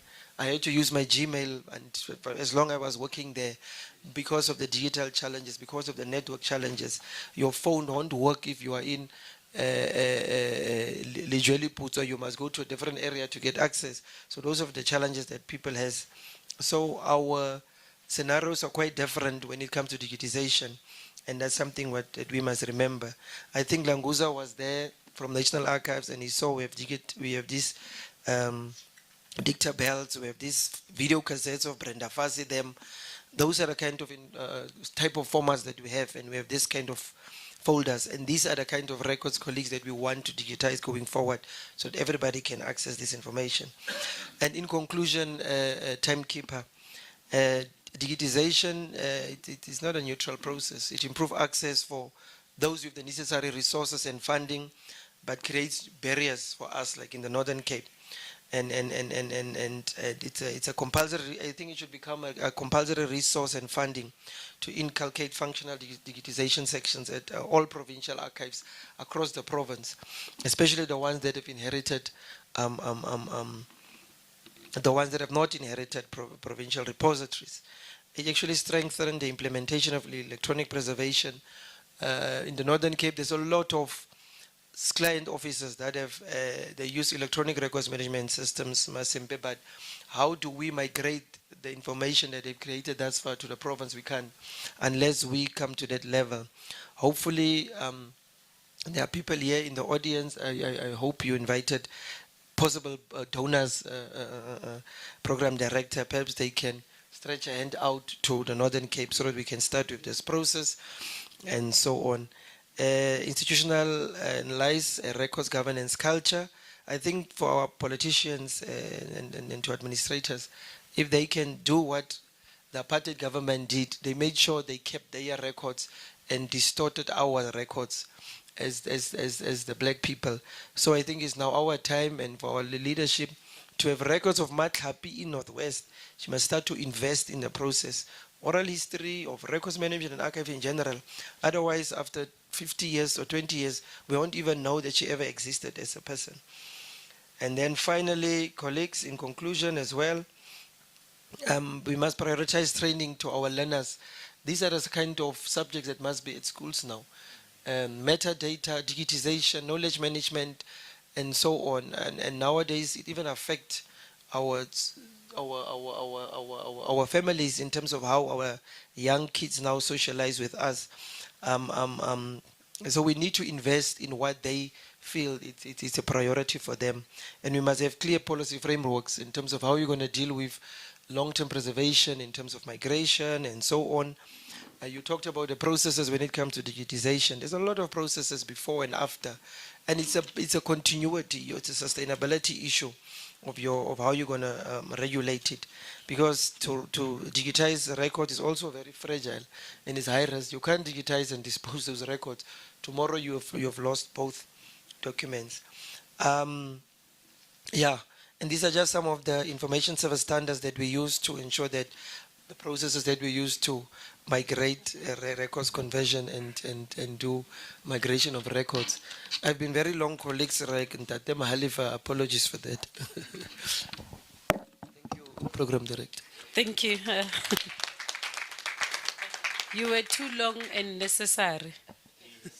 Yeah, so you declared that you're not going to answer a question for Western Cape, and for me, I believed you are in marriage, and in this platform for today, the anti-nuptial contract and out of community, they are not working, unfortunately. So we are in community of property, you in Western Cape, because I'm tempted to to ask you a question that will better relate to what you were presenting on Western Cape in terms of digitization, to say they are fully on the process, implementing the process. So I want to check with you, what risk do digital records pose in terms of authenticity, security, and long-term preservation? Thank you for that question. That was also one of the issues. Remember, I said we were in conversation with the provincial archivist of the Western Cape for the minute we received the instruction to come and present here. There's a lot of risks. Remember, digitization is quite a slow process. You may think it's just to take a paper and scan because of the different formats that you get in terms of information within an archives and damaged records. You need to conserve these records first, what we call repair them. Repair the documents before you can scan them. You cannot scan a paper that's fragile or scan that get water on or a lot of marks. So there's a lot of, it's actually a very long process to digitize them in terms of the size and the damage of old records. It also, with Western Cape may be a bit far ahead, the same with KZN. They feel they have inadequate staff capacity for now, because in their case, they have to appoint EPWP interns. And then they're only there, Rema Halifa, for two years, and then they are gone. You need to train again. And to train a person on digitization is not like a clicking of your fingers. It's quite an intense process. It's quite, it's now a formalized course, because nowadays you get digital archivists working in some of the provincial archivists. So those are some of the risks involved, because you can train a person today, tomorrow the person is gone. It talks about longevity and sustainability of the issue. And there's also issues of policies. I don't think we have sufficient policies of how to manage digital records in terms of long-term preservations, in terms of risk involved, in terms of a lot of other aspects like misuse of unauthorized, for example, unauthorized application of records. So there's a lot of training that needs to go into digitization. I'm happy some of the universities are here. Those are the courses they must focus on for now. And those are the courses that will enlighten our learners going forward. Runa were born before technology, and for them, they are born in technology. So it's important to close that gap and that space for them. And I think KZN or Western Cape Program Director may have started. However, they also have financial resources or limitations if it comes to that, especially in the procurement of digitization scanners. Those are equipment. After every 3 to 4 years, you need to change them, or you need to amend them, upgrade them, and get better means of digitizing these things. So, and that's also affect their budget, because some of them use, and there are different kind of documents that you use that require you to use specialized scanners in this stage. And remember, when you do digitization, it can be in such an environment like this auditorium. You need a specific kind of environment where you scan these records. The lighting, it's very critical. The environment in terms of the temperature, it's also very important. So those are the challenges that we need to look at as the Northern Cape, to have those kind of infrastructure.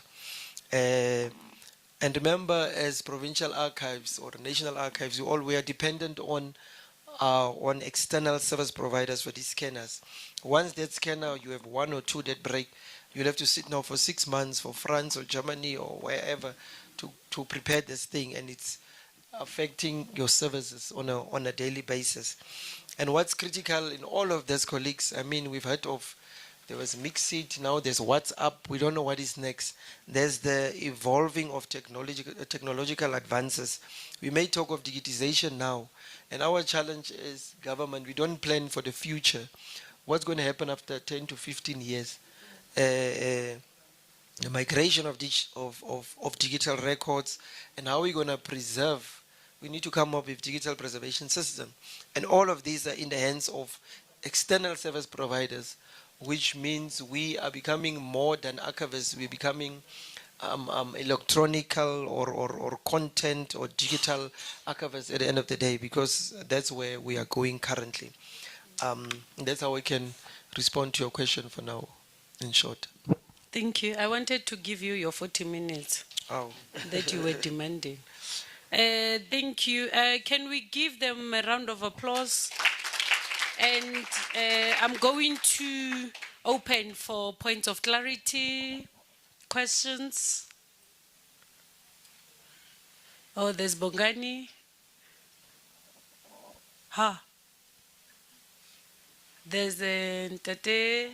Who's assisting me with the roving mic? Kaho, please assist with the roving mic. There are two hands. What, eh? There's another one at the back. There are two hands. Two questions only. After such, there's Ntate Pelwani, there's Ntate Languza, Ntate Honorable Moagi. In that order. Then we'll come for the second lap. I'm also expecting a question from Masempe, Miss Mainga. I'm expecting questions. Thank you, Miss Chair, Mutweni. and the House at large. If I say something that my managers are saying, you must know that it is a point of emphasis. Yeah. But if I'm saying something different, you must know that this is South Africa. That's how we confuse the masses. Let's not confuse them. On a serious note, Chair, I've got three three short comments that I would like to make. I fully agree with what Mr. Mahalifa said, that the building, it's a state-of-the-art building. And now I would love, or I would suggest or request that National Archives Management and Mpumalanga Provincial Archives Management, they sit down and discuss issues. The last one, the third one, I think Mr. Languza had just joined the archives. The late Mr. Ray Phiri and Mr. Joseph Dlamini. We went to Mpumalanga to make an interview, to conduct interview with Ukoko Magongwe. Koko Magongwe, she was a traditional healer. So when they say in Mpumalanga, it's a archives without archives, I don't understand. So that is why I say these issues, they must be cleared between the two units. Thank you, Chair. Thank you. Mpumalanga, note down. How do you justify yourself that you are an archive without archives? Good afternoon, colleagues. Oh, they request that you stand so that, remember we are live on YouTube. Okay. and so that- Good afternoon. My name is Tsepo Makobo. Mine is it's just a question to all the panelists to say we do have frameworks and legislative frameworks that talks to archiving, but my question is how do we ensure that there is enforcement in terms of implementation? Because it seems like it's a choice. Because there's no a recourse, even if one is not compliant in terms of archiving and disposal thereof of information. Like your institutions such as your public protector, and at least there are a way to enforce where there is no compliance. In terms of your side, how do we ensure there is enforcement in terms of implementation? Thank you.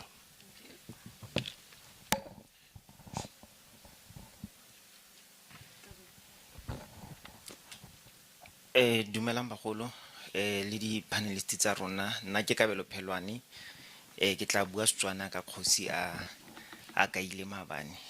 One question it tla relate to what Ntate Makobo has asked, how do we enforce compliance, and the other one ke the Department of Health. Memate has indicated that our people are suffering where they would go to hospitals and records management is not there in place in the Department of Health. How do we assist them to get their records management in place so that we don't have our elders going there, Pakela, and leaving the hospital Akabo Mafaifi because the file cannot be found? We have situations where patients are also hiding their files and taking them with at home so that when they come back, they don't stay long waiting for the retrieval of their files. So are we just going to leave health and not start somewhere to assist them with implementing record management? Thanks.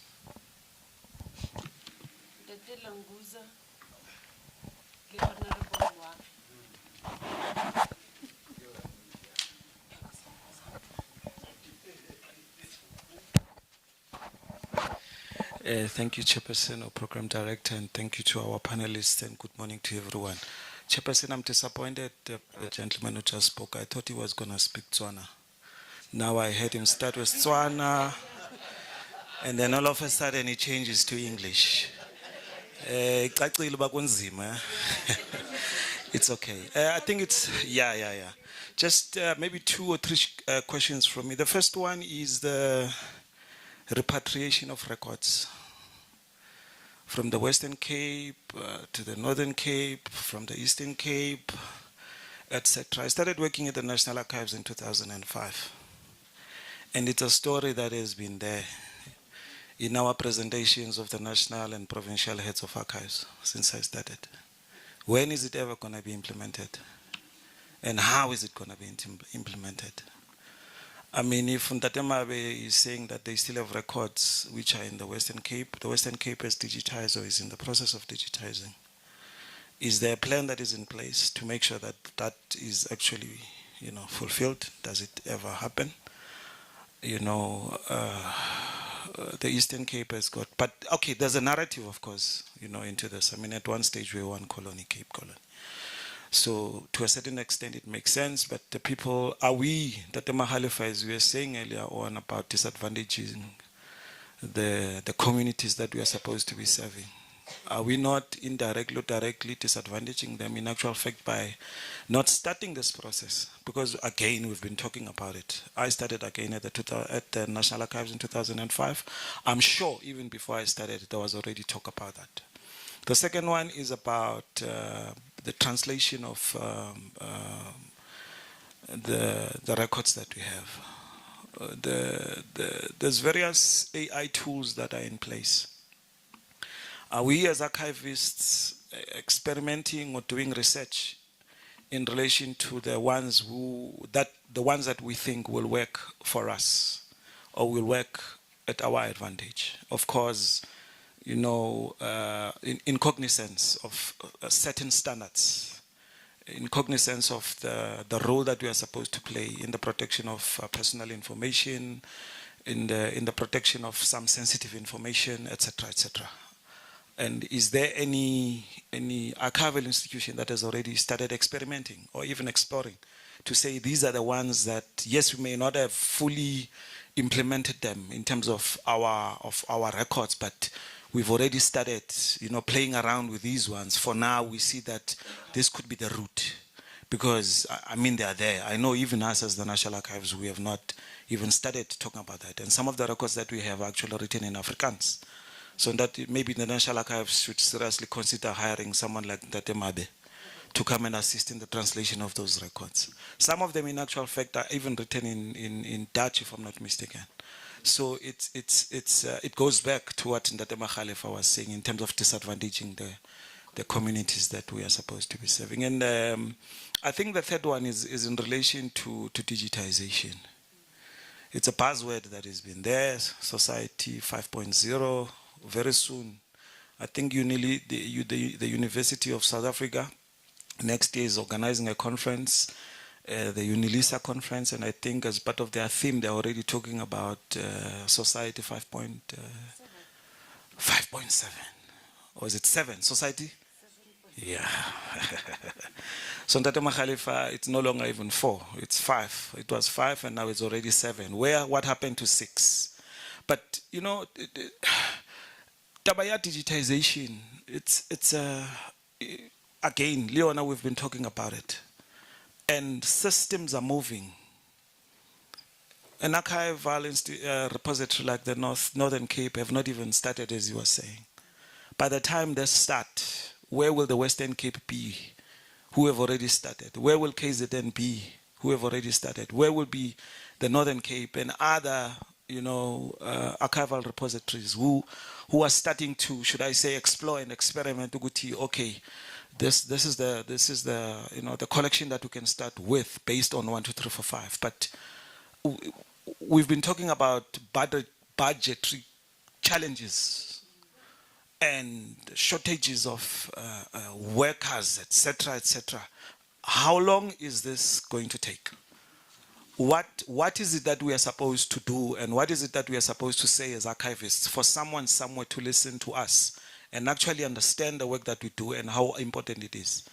One of the questions that was, I think, being asked from the people who were being interviewed by the radio station that was upstairs yesterday was, what are the challenges that archivists or archival institutions are being faced with? Some of them have been answered here, but some of them have not been answered. But again, how long is it going to take? What is it that we have to do as archivists for us to be understood and for us to be heard? Thank you. Or maybe the last one. Do we think as archival institutions, it would work at our benefit if we are moved from being under the departments of sport, arts and culture and be agencies in provinces or even at national? Because think about it, at national, we are the Department of Sport, Arts and Culture, right? There's nothing that says archives there from at face value. But Tina, we understand that no, we fall under, right? But we don't become a priority. Sports can become a priority because there are matches every weekend. Actually, almost every day. There's every 2 days in terms of soccer. On the Wednesdays, there's a soccer match. On Friday and Saturday, there's a soccer match. And then there's all other codes that are happening. And now when we're going to talk about budgetary constraints, he's talking about 8 million. 8 million in some of the events the department is spent in one day. It's even way less than the budget of Heritage Day, right? So what is it that we think we need to do?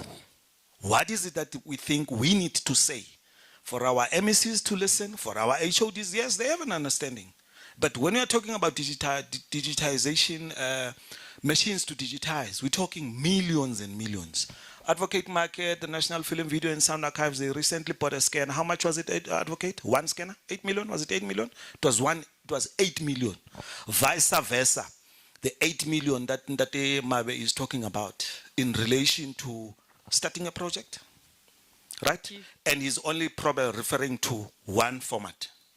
Apologies for taking too long. Thank you. Thank you. The question is, when do we start speaking the language they hear better? There's an Honorable Moag. He forgot. We have for 3 minutes, ne? Yeah, now it's. Ga ke itse gore motho ga o reditse di presentations tse di fatshe. Reality ke eng mo go tsone? Tla ke tswale.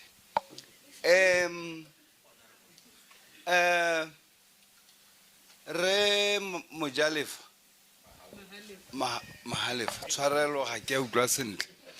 O buile so sengwe mo presentation ya gagwe. Se ke sa tlhaloganyong gore sa reng. Slide 10 ya presentation ya gagwe. Ya re don't ignore the silence, the silent noise or voices. Ite mo. But no. I get challenge. I get challenge. I hope. Potso ka fela ke gore. Ana re khanye dream ya di archives. Re ka classify jang? Is it coming? Has it arrived? Or it the whole dream beautiful and ugly. I tsile, I tlatla, or I don't know. Ke dingwe tsa dilo tse nna ke belaelang gore di a re dia. Gore re ska ra itse gore re tsamaya fa kae. Re be re ntse re tla go lora beke e tla re tla go lora something else. Nevertheless, I really don't want to challenge. Nte ke le ke scenario sengwe ke se gape se.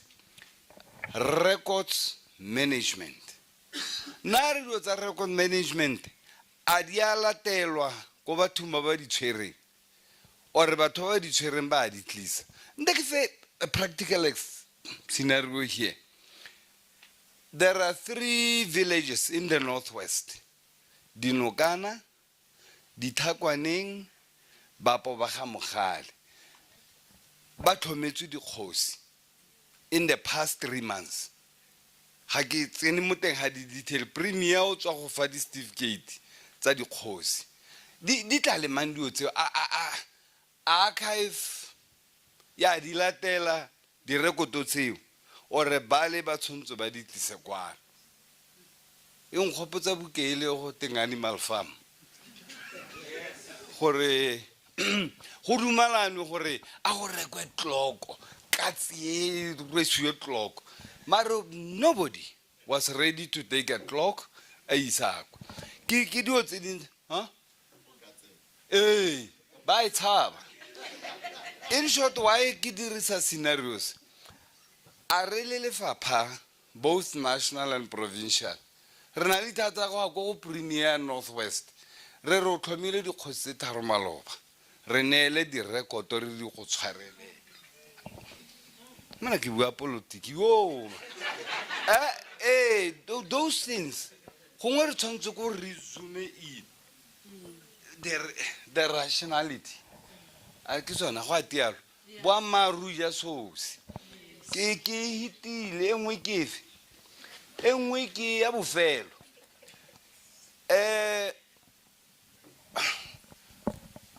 Gona le dio tse tharo ba gaetse le ntshwarele. Oh, hey, ke tswa le hurutsi le ntshwarele.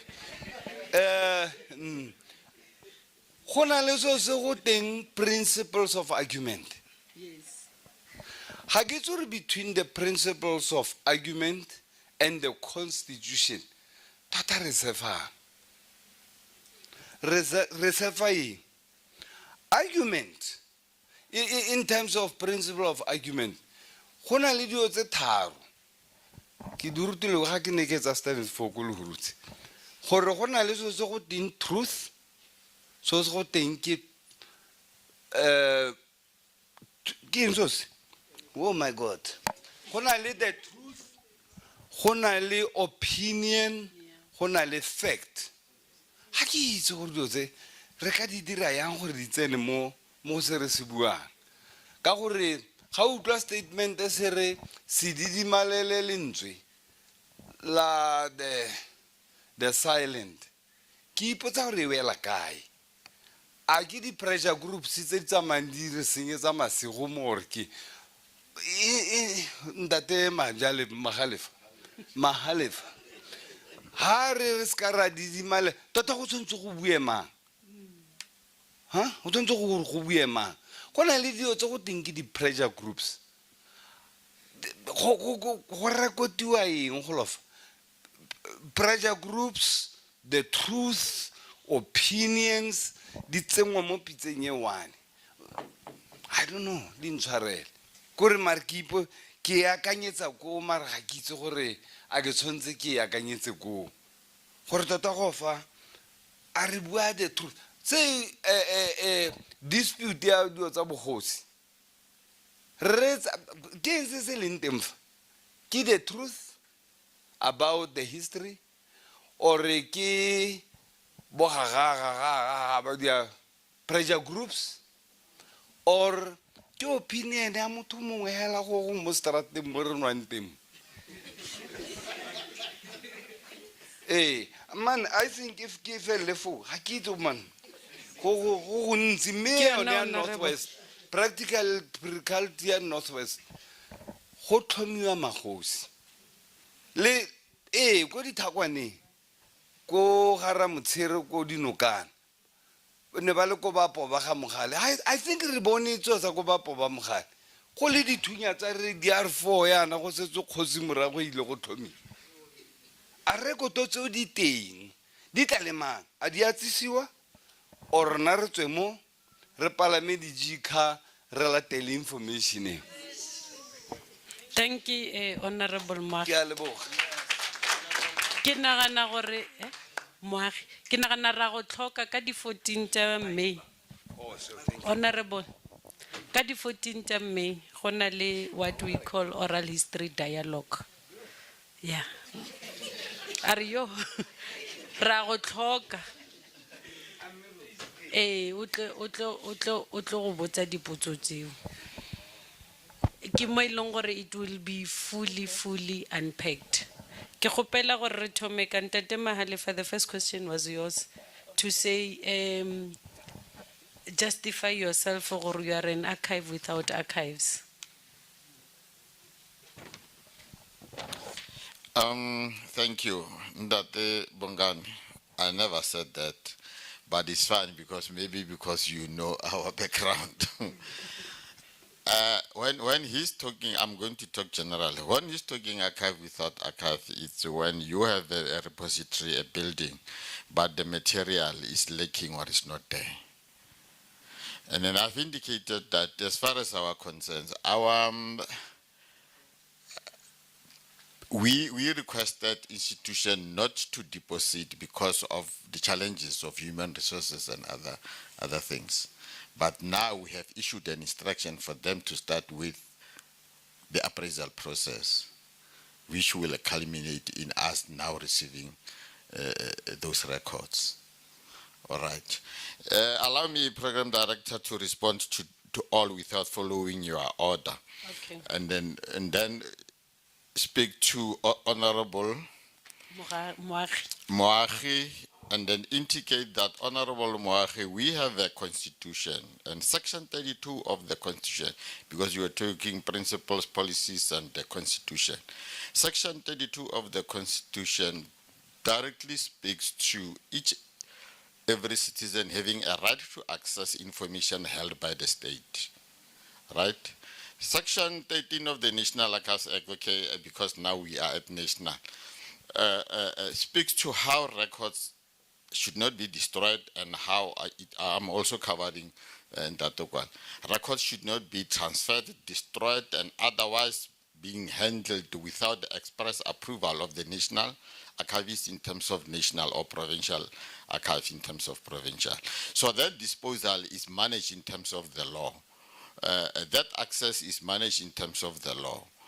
And then for the records to be transferred to archive, there are processes that were alluded to, even the Eastern Cape indicated those processes. He spoke about the file plans and the like. You don't just because there was a ceremony at the Khabapomba Mukhal, then you go and collect that information. How old is it? Is it arranged and described properly? All that. We must follow the record management principles. Once they qualify for that, even in terms of the year, then they can be transferred to archive. And the archive can choose working together with the holders, the modalities of the transfer. But it will be best when the institution transferred to the archives, because before they are transferred, they must request the permission from the archivist so that they create space for them. So that when they arrive there, those records are not dumped somewhere, but then they are processed and sent into strong rooms, and then they've got space. You see, so that transfer must be coordinated. Department of Health currently is having a system where they digitize, I'm calling it digitize, where they want to have an individual having his information in the system where it can be accessed anywhere. Because you gave an example of individual taking a file home. While we were dealing with the Department of Health in our province, they told me that you'll find that, the borderline, we are bordering Mozambique and Swaziland. Those people then jump the border, come to our health facilities, and then they use only one file. A person went to a health facility for particular coughing, and then the next one comes, only HIV. They are using the same file. What is the historical background there on the file? So you cannot take file home and then say a person must bring the file when they come in here. So that digitized system will then assist to deal with the backlog that is there. Yes, it is there, it is acknowledged, and something is done. That is why nationally have piloted a system that will digitize all the patient's file, so that when they arrive there, they know or they retrieve through your identity document or any system that it can be used. Honorable,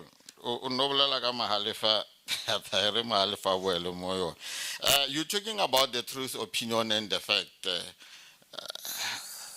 I'm not sure whether we can elevate this. I can ask whose truth is this and who's taking that truth. You see, because you're talking about the truth, opinion, and the fact. You know, an opinion is your view about something. We cannot challenge you on that. But when you say something is truth, have you established as a true fact? What are the factors that informed it for you to say it's a truth?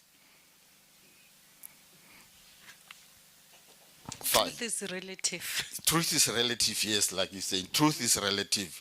Your truth might differ from my truth, and you cannot then say there is a truth.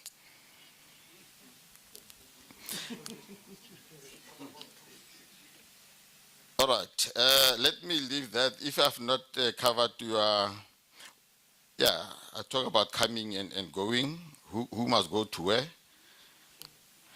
Ignoring the silent voices, we are saying, yes, we must go to the communities that are not in public space, that we don't know, Comrade Bani or Pastor Bani. They too have got the story to tell. So we should not only concentrate on the popular figures. Everybody's voice matters. These are the silent communities. Thank you. I think it's more on also recognizing the unsung heroes and heroines, to say we cannot popularize and run with one person as the custodian of the entire history of the province. Let's go deep down and say who are others, because even him, he was not alone. So let me give the 1 year enforcement of the law to the National Archives as the custodian of the Act. Thanks, Butsepo, for the question. Yes, there are issues with compliance. It's well known, I think probably in the responses or in the presentations that were given today, you could see that there are a lot of gaps when it comes to compliance. At this point in time, our Act is also very, it's a bit, silent, or it's not really feeding the purpose in which we can actually be at a level where we would want to be in terms of compliance. Our law only talks to penalties related to destruction of records. It does not talk to the issue of compliance by departments, whether the records are stored properly and all that. There are policies and guidelines in which records are supposed to be stored in the respective governmental bodies. And up until the Act is reviewed and finalized, at this point in time, we just need to rely on inspections that we conduct in those departments and the reports that are written, because the reports that we write need to be written for accounting officers and political principals who would then take action If we're talking about the space between the floor and a shelf, that it should be these specific meters between those between the floor and the shelf, then that compliance should be enforced as well from the department's side. So mostly at this point, we rely on those reports, which we address to the accounting officers. There is also an opportunity of working with the public protector, because at this point in time, we are actually engaging with the public protector to ensure that, we are supported and there is a compliance as well in terms of records. This ties in nicely with the question that Nkwenkwe asked as to whether we are placed properly now in the department. However, that is not really for us to say. We can advise our political principles and policies, but at the end of the day, it also goes back to the issue of policies that are there, whether they are aligned to that or they will need to be reviewed for us to be placed accordingly. If it was for us, yes, probably we have some ideas in which we would want to be placed, but at this point in time, because we fall within the heritage space as well, as you know that archival records are also historical records, heritage records. So we have accepted that, but until the policies, there isn't much we can do. So if, for example, in most cases when people talk about the Auditor General, when they talk about the public protector, they jump. We want to be at a level where everyone would be jumping when you are talking about archives, to say, we are compliant. Are you compliant? These are the guidelines for your compliance, what should be done and all that. So hopefully in the near future would then be moving towards that. The issue about how do we assist departments or not home affairs, but health. What we are able to do now is training, providing training on what they are expected to do. However, my colleague also covered the issue of digitization, because digitization makes things easier in terms of having online records. It also makes things easier for issues of space and all that, keeping of records. But if that is not done, then it becomes a real challenge. So I know that as well, a government is also moving towards a point where they would want to actually ensure that, any information that is related to a person is digitized and is linked to one another. If you have an ID, they would know the criminal cases that you'd have. I think probably that is happening. They would know that you have a file at Home Affairs. They would know that you are getting a SASSA grant and all that. So I know that they are actually moving towards that direction. It's just that it is a slow pace that would actually take a bit of time to actually implement. With regards to repatriation, as much as we would want to do that, technology has made it a bit easier for us because we are now digitizing. The provinces some of them have started digitizing, and already the systems that we had in place, for example, Inez still talks to records that are in the Western Cape. And that is the information that colleagues would have or researchers would have to say, okay, you're looking for a record of Jan van Riebeeck, it's in the Western Cape. You would not find it elsewhere. So digitization would make it easy for someone who is in the Eastern Cape, who is in the Northern Cape, who is anywhere in the country to actually access that record. It does not necessarily mean that it has to be physically there, because there are also costs involved in terms of transporting or shifting records from one provinces to another.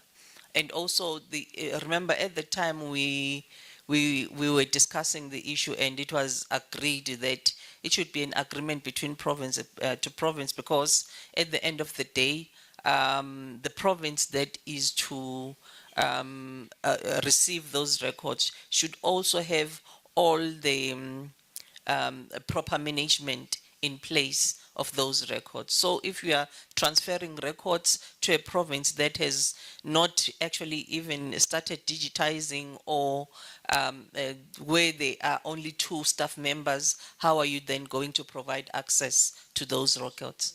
So it's better that you digitize them, share the digitized images, and have them available online for anyone to access anywhere in the world. The issue of AI tools, I think probably there are very few tools that would be in our languages, our indigenous languages.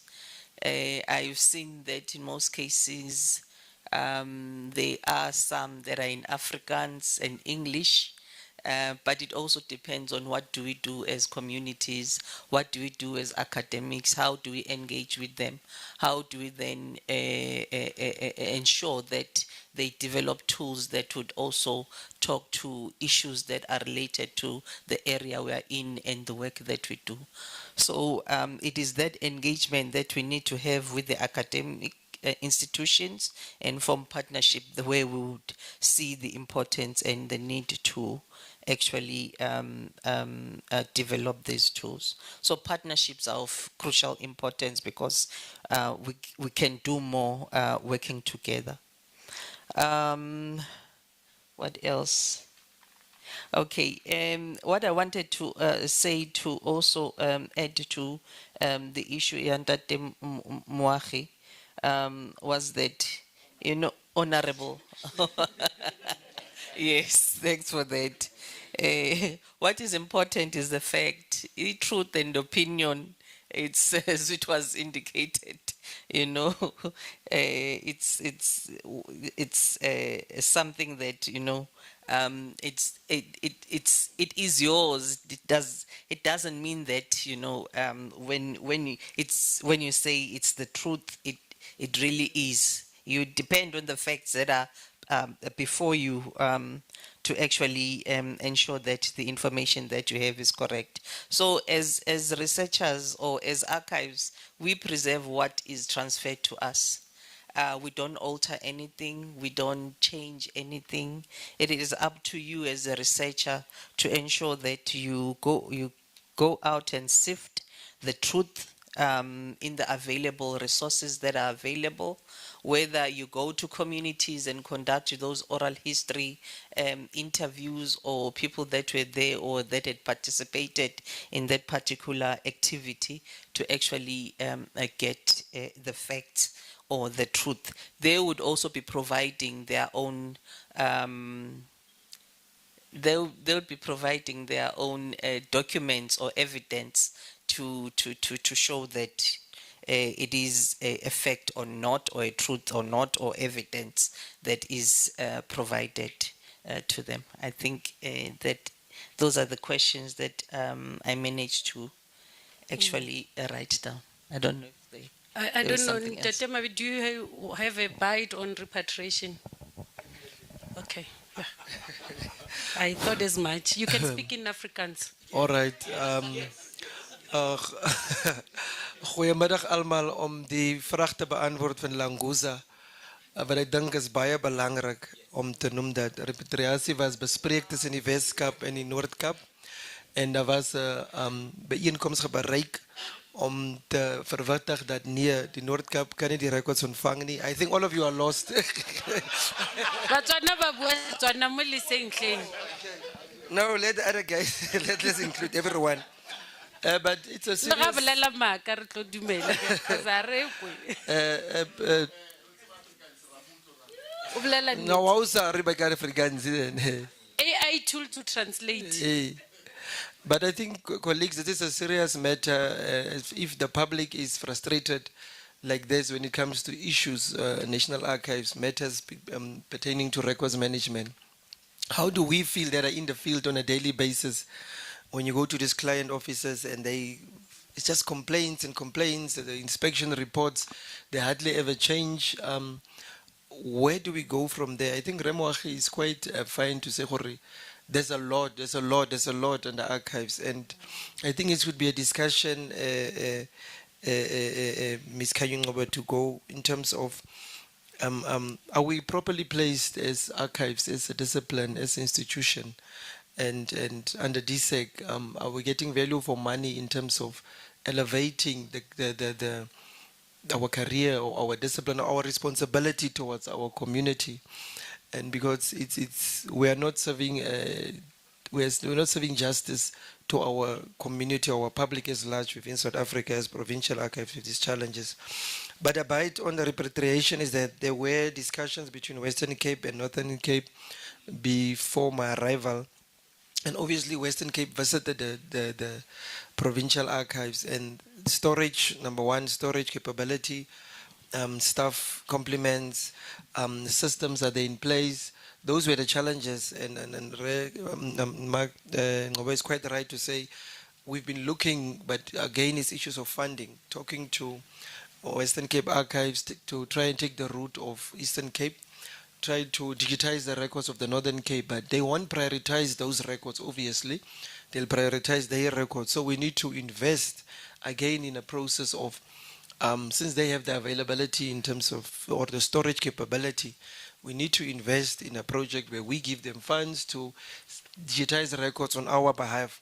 So that's the challenge. In our case, our infrastructure don't allow it to repatriate records, and when we're looking at funding, as I've mentioned. But I think in my Remoachi, or Honorable Moachi, in my when I started my presentation, I mentioned we may be all negative about apartheid, a lot of things, but I always say, to be frank and brutal, is that they took care of their documented heritage as an institution of apartheid then. Hence, you'll find monuments of apartheid, you'll find documents relating back to the 1700s. But there were people in South Africa, there were a lot of nations that were visible, but there's nothing written. Hence, it's our responsibility now as archives to invest into oral history tremendously to ensure that those gaps, Honorable Moachi, is filled.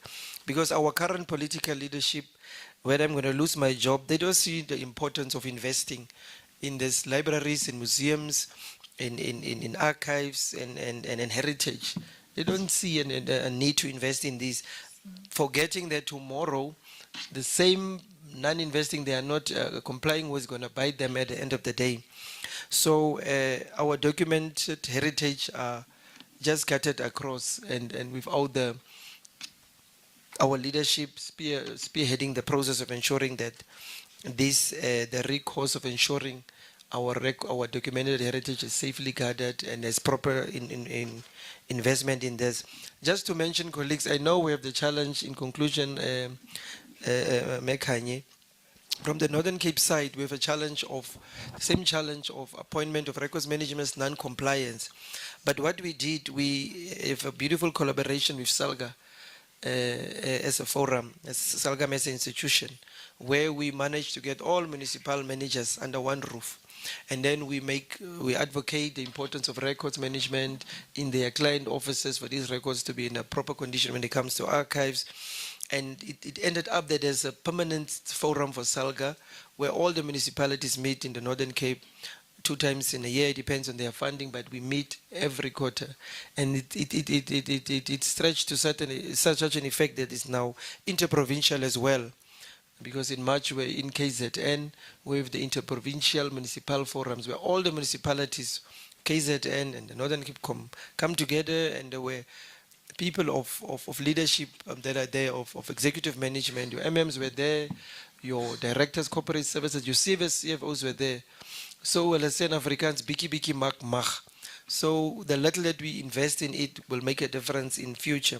The same with, I applaud our current acting HOD, Advocate Binal said that there's a HOD's forum, and I was given a task to say, this financial year we need to go as archives and sensitize our EXCO about the importance of records in these departments and so on, because that's the district is where the challenges are, and the non-compliance of records managers is putting pressure on us sitting here as provincial archives. Yeah, that's all one of my inputs, or my few inputs, colleagues. Thank you. Thank you. I'm going to give you each 5 minutes. We are doing wrap up on each question that I'm going to ask. 5 minutes, you have 5 minutes to respond, and that's it. Limpopo, Ms. Mati, access to information it's fundamental to democracy, transparency, accountability, and historical research. Archives provide citizens with evidence of governance, public administration, and social memory, enabling communities to exercise their rights and hold institutions accountable. At the same time, archival records may contain sensitive, confidential, or personal information that requires careful protection and ethical management. I want to hear from you, how do you balance access to information with privacy and confidentiality in 5 minutes? Okay, thank you very much, Chairperson. Remember, in our institution, we have sensitive records that must be protected. We have personal information, we have medical records, we have financial information, we have HR records, and confidential government records. So, to ensure that those records are protected, so as government, we need to ensure that we adhere to legislative framework that governs archives and records management, such as a promotion of access of information, which is by year 2000, and POPIA, which is Protection of Personal Information Act of 2023. I mean of 2013.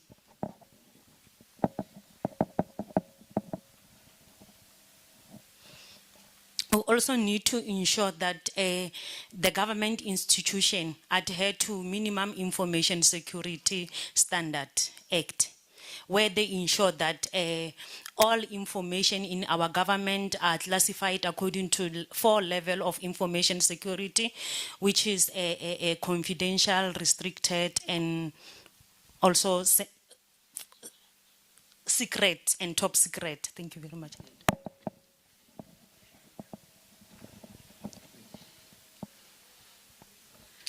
And again, in our government offices, we have a biggest challenge of the mini registries. People keep sensitive information in their offices where everybody can access them. Unauthorized people, they end up reading the sensitive information or making a copy of such information. Personal information of citizen or employee end up being exposed in the offices. Confidential government document also leaks. Information yung where government illegal is because personal and confidential information are not protected. Information ya rena iba damage and is being stolen. Go to office different.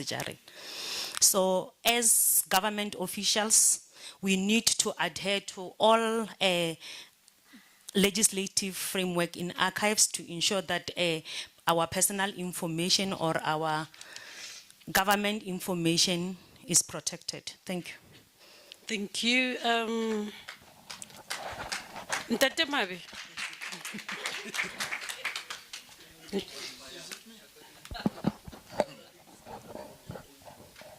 It's not wrong. It's courage and saying we are proud of you. Do it again, Limpopo. Thank you. And Northern Cape, Nancy, are you ready to clap? O tla thusa ke Belinda. Northern Cape, as professionals within the archives and records management sector, we are constantly challenged to strike a balance between openness and protection. This includes ensuring that we are compliant with legislation, safeguarding personal information, managing restricted records responsibility, and establishing clear access policies that protect both public interest and individual rights. From Northern Cape, how do you balance access to information with privacy and confidentiality? Pass the mic. Northern Cape. Oh, you now Northern Cape.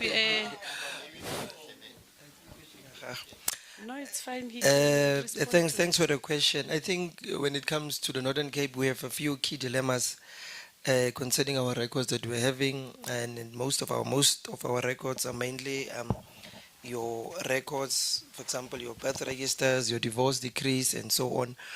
So how we strike this, or the balance between confidentiality and access, is to ensure that you allow transparency, but also restrict access for rich purposes, for research purposes. And in terms of records management, there are a few key dilemmas that are there with your estate files and your home affairs files, your birth registers. And I think in our personal lives as well, people must understand that your privacy can be violated and we can traumatize individuals. A typical example to the learners, when you lose your ID, somebody may take your ID and get employment somewhere, you won't be aware. It happened to me when I was studying in the Western Cape.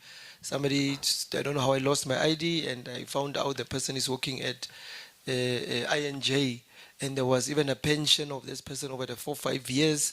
And it just shows there's no integration with our systems within the country.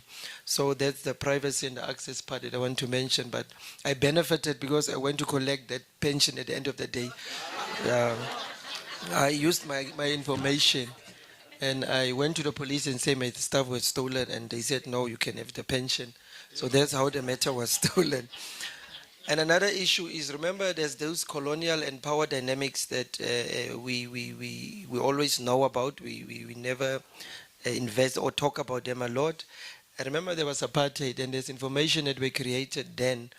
And I think by these oppressive regimes, and what's critical about it is that there are kind of information that we don't want to leak to the public, but how we're going to deal with it nowadays, since we are in a governmental and a democratic state, it's important that we remove all this and obscure the historical truth. Yesterday, some of I think it's one of the MECs mentioned the issue, the trials of Winnie Madikizela Mandela, or was it Raya Mahalifa? If you look at that movie, you'll understand why are we here as a country. And it's quite emotional and sensitive. And a typical example, if you look at the criminal files, Winnie Madikizela Mandela, where are those files? They were just destroyed because they wanted to hide the truth that Remoach is talking about. So there are some truth to certain matters. And another key dilemma again in records management is your authenticity and your sensitivity to information that you have a program director. Remember, some information can be of discriminatory nature. Remember, in Northern Cape, we have the Kwe and the Kwe, and how their lifestyle, and for some of them, they feel it's very sensitive of how you portray the information to the public, and so we have to put some kind of restrictions to some of the information, or it will be offensive to them when you relay the information to the public in a certain way. And finally is the legal and ethical obligations. Remember, there may be contractual obligations or where you allowed not to disclose or have secrecy, but there are also ethical considerations that we need to protect the vulnerable group in this case when it comes to the legal requirement of a specific institution. Hence, there are various dilemmas, and with the Northern Cape, we look at restricting certain information and also using the PAIA and the POPAIA when it comes to certain information. But personal information and private information, I think from us, we also lack as provincial archives, is that we need to make people more aware that the information that the Khosi and so on, or these indigenous communities, there we can put restrictions on the information, but we need to have the information so that they can be, at the end of the day, these records or documented heritage should be secured, properly secured at the archives. Okay, I think my brother wants to have a bite on this. Wa Mutatet. He's covered. Ntate Mahalefa, the concept of Archives for Justice call on us to continuously improve how records are created, preserved, accessed, and used to support accountability, transparency, and the protection of rights. Yet, despite progress in many areas, gaps still exist in systems, in capacity, in technology, and in institutional coordination that affect how we effectively, as archives, can serve the society. So sometimes even a single strategic intervention, whether in policy implementation, digitization, prioritization, professional training, or access frameworks, can significantly strengthen the ability of archives to support justice outcomes and public trust. In 5 minutes, if there's that one immediate thing that you can implement to change and improve archives for justice, what would it be? Thank you. Honorable spoke about something that I forgot to touch on, and then that will assist Mr. Languza and us, the pressure group. I'm saying Mr. Languza and us because I don't know the angle in which he was mentioning the pressure groups, but I believe we should create those pressure groups so that we can be placed at the place where either a Section 9 institution or any institution that have got teeth to bite. I just wanted to touch that one. For 2 minutes, if I could implement one immediate change to improve archives for justice, it will be the creation of a fully integrated community-centered digital archives and oral history program across the province. This initiative will focus on identifying, preserving, and making public the voices and experiences of communities that were historically excluded, that the silent voices historically excluded from formal archives, particularly rural communities, women, youth, traditional communities, liberation struggle veterans, and victims of apartheid-era injustices.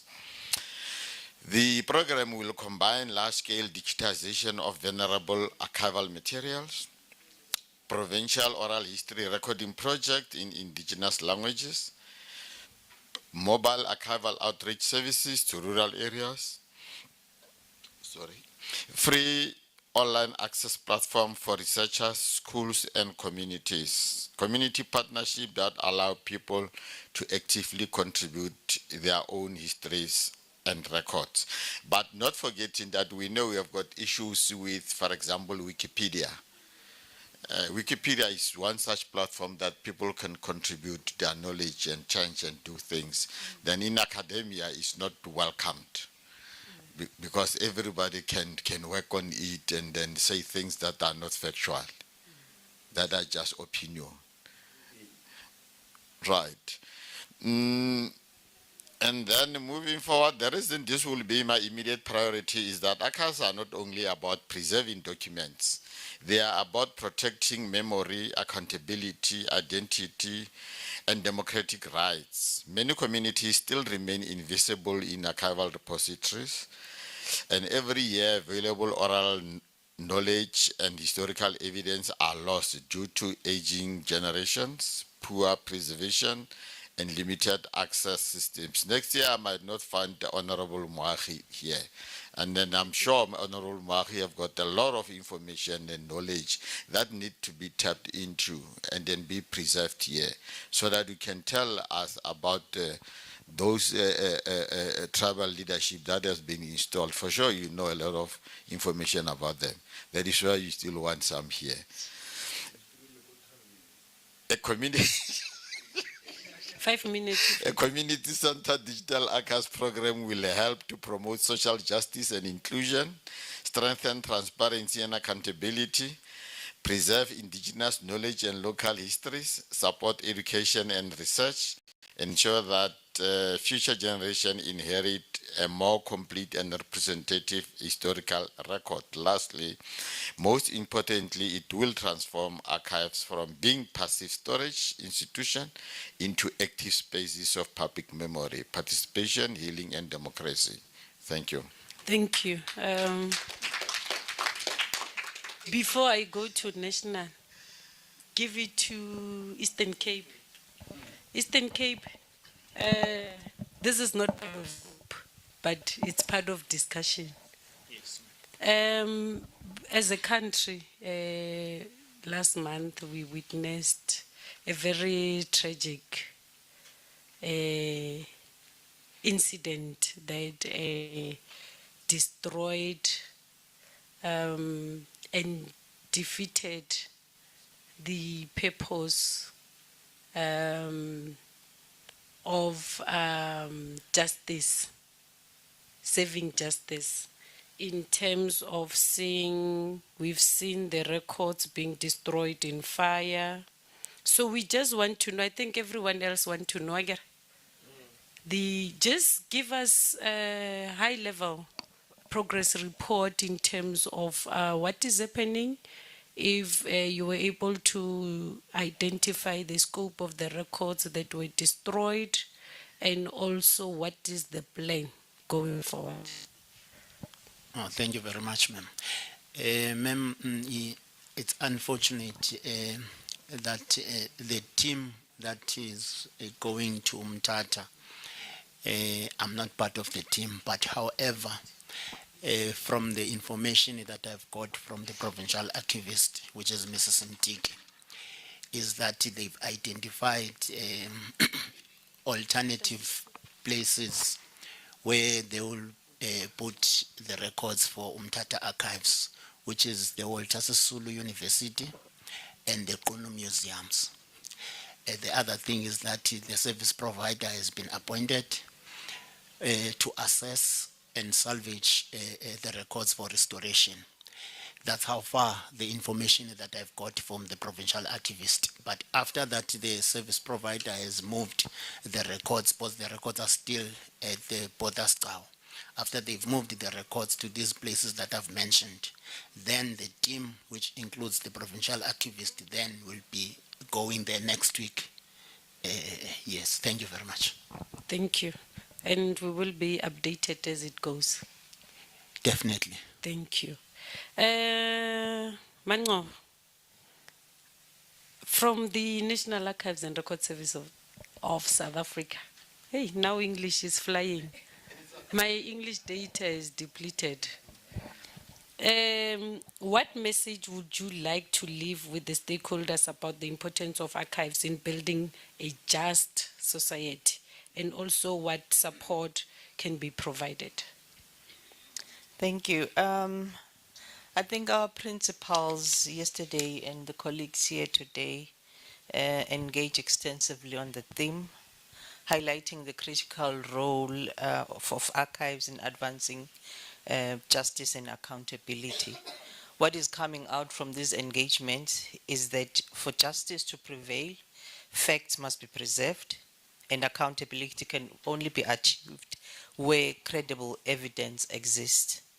Archives therefore serve as the vital institution entrusted with safeguarding society's documentary heritage and collective memory. As archivists, we are increasingly adopting a more proactive and inclusive approach by not only preserving public records, but also intentionally collecting records from marginalized, previously disadvantaged communities through collecting oral histories. Going forward, it is imperative that we strengthen partnership with communities and support the establishment of community archives that will empower people to preserve and protect their own stories and records. I think it's one of the issues that as South Africa we've not really dealt with thoroughly, the issue of community archives, because there is a need, there is a gap that is there, based on also what Tate Mahalifa alluded to. In many communities, traditional leaders, amakhosis, nduna, you know, they are custodians of valuable records, including those related to allocation and dissemination of land. The proper preservation of such records through community archives could play a significant role in preserving future disputes and promoting social cohesion. I think Northwest is one of the few provinces that I know of that have community archives, the Royal Bafokeng Archives, which is, you know, in Rustenburg, and they need to be applauded for that. I think they worked with the province in actually establishing that, but as Applaud Northwest. but as provincial archives and national archives, I think that is the space we also now need to find ourselves in terms of providing training, in providing resources where possible, and sharing skills with our communities. So archives should therefore not be viewed as well as distant and inaccessible institutions, but rather community-centered resources that preserves identity and protect rights and contribute meaningfully to justice, accountability, and nation building. They should be utilized for various reasons, not just academic purposes or to write books and for producing films, but even learners that are here can actually use archives for research and for research purposes. So our country has legislative framework and they have, which is fundamentally sound. Although certain policies, as alluded to earlier, still need to be reviewed to be responsive to the evolving landscape. We need to be encouraged. We are encouraging gradually moving forward the revision, modernization of these policies, which will better position the sector to respond effectively to the rapid demands of digital era and information access laws. One of the major challenges confronting the archival sector is the limited availability of resources, as it was alluded to by my colleagues, both at national level and at a provincial level. Greater institutional and financial support is therefore essential if we are to strengthen the sector and enhance public access to records. This includes accelerating digitization of archival collections and digital transformation of our internal processes and system. In this regard, sustainable financial investments and adequate human resource capacity remain critical to succeed and long-term sustainability of archival institution. So as a sector, collaboration is indispensable. Strong partnerships with the private sector, communities, and intergovernmental cooperations are necessary to promote resource sharing, capacity buildings, and skill development. By working together, we can collectively strengthen the archival sector, ensure that it continues to preserve our documentary heritage while remaining accessible, relevant, and responsive to the needs of our society. Thank you. Thank you.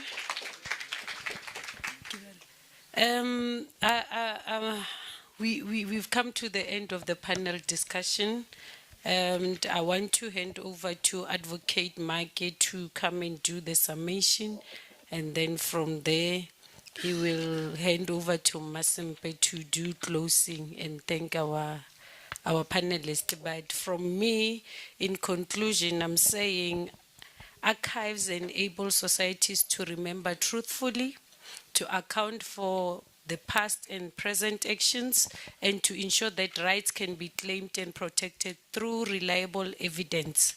In doing so, They strengthen trust between institutions and citizens and provide the documentary foundation upon which justice system, reconciliation processes, and good governance are built. However, this role can only be fully realized when archives are properly resourced, professionally managed, ethically governed, and made accessible in ways that are inclusive and responsive to the needs of all communities, especially those who have historically been marginalized. As stakeholders across government, civil society, academia, and the archival profession, we each carry a shared responsibility to strengthen archival systems so that they continue to serve as credible evidence, protect institutional memory, and uphold the principles of transparency and accountability. In closing, the message is clear. A just society is not possible without trustworthy records and accessible archives that preserve the truth, support accountability, and ensure that every voice has the possibility of being remembered. Thank you.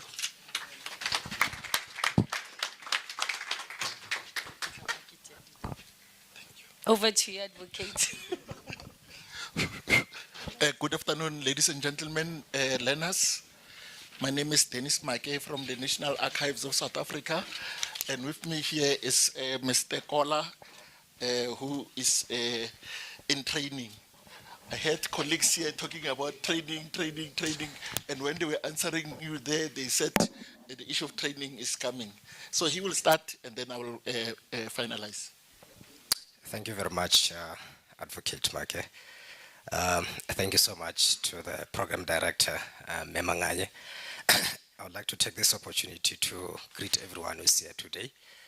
Let me start with our panelists who have presented very insightful information. I think many of us have learned very important information about records management, documentation, and preservation of our records. So thank you so much for very insightful commentary and preparation for the presentation. Thank you so much.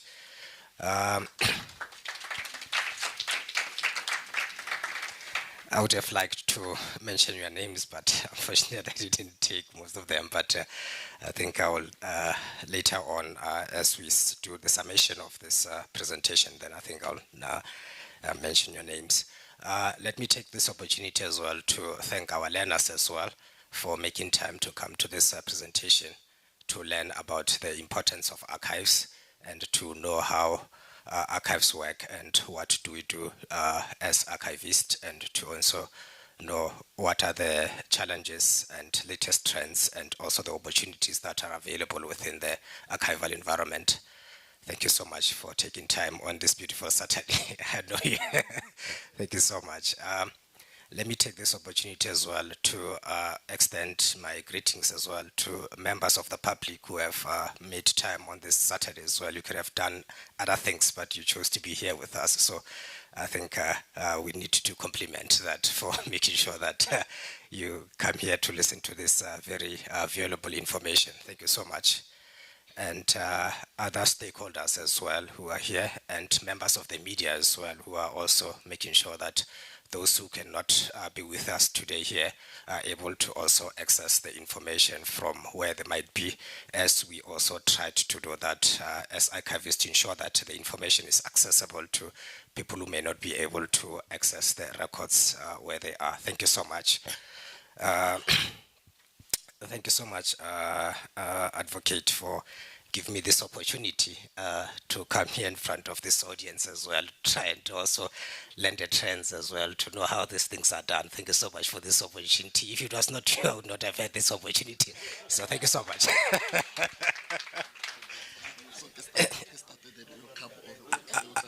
I think maybe I can just start with what Siskanye has done as well.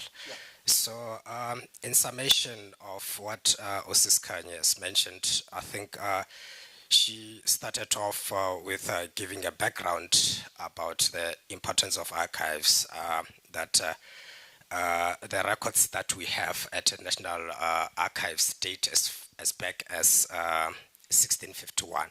during the arrival of the Jan van Riebeck. As some of you might know, that they came during the 1652. So we, as she mentioned, that there are some records that come from that period as well. So she also indicated the legislative framework as well that also guide the National Archives, that because we as National Archives we are guided by legislation, so there are very important acts that also ensure that everything is done properly, to ensure that there's also issue of accountability as well. So she mentioned that there are some recent records that can also be accessed as guided by the legislation that she mentioned, the Prevention of Information, Promotion of Information Access Act as well. The other information that she mentioned the importance of archives, that they serve many purposes. Some can use the archives to solve conflicts or disputes. For example, there are communities who have been forcefully removed, like from their original places. So with the help of archives, they were able to use the archives to prove that they were based like at that particular places. So this is the most important element of using the archives as well.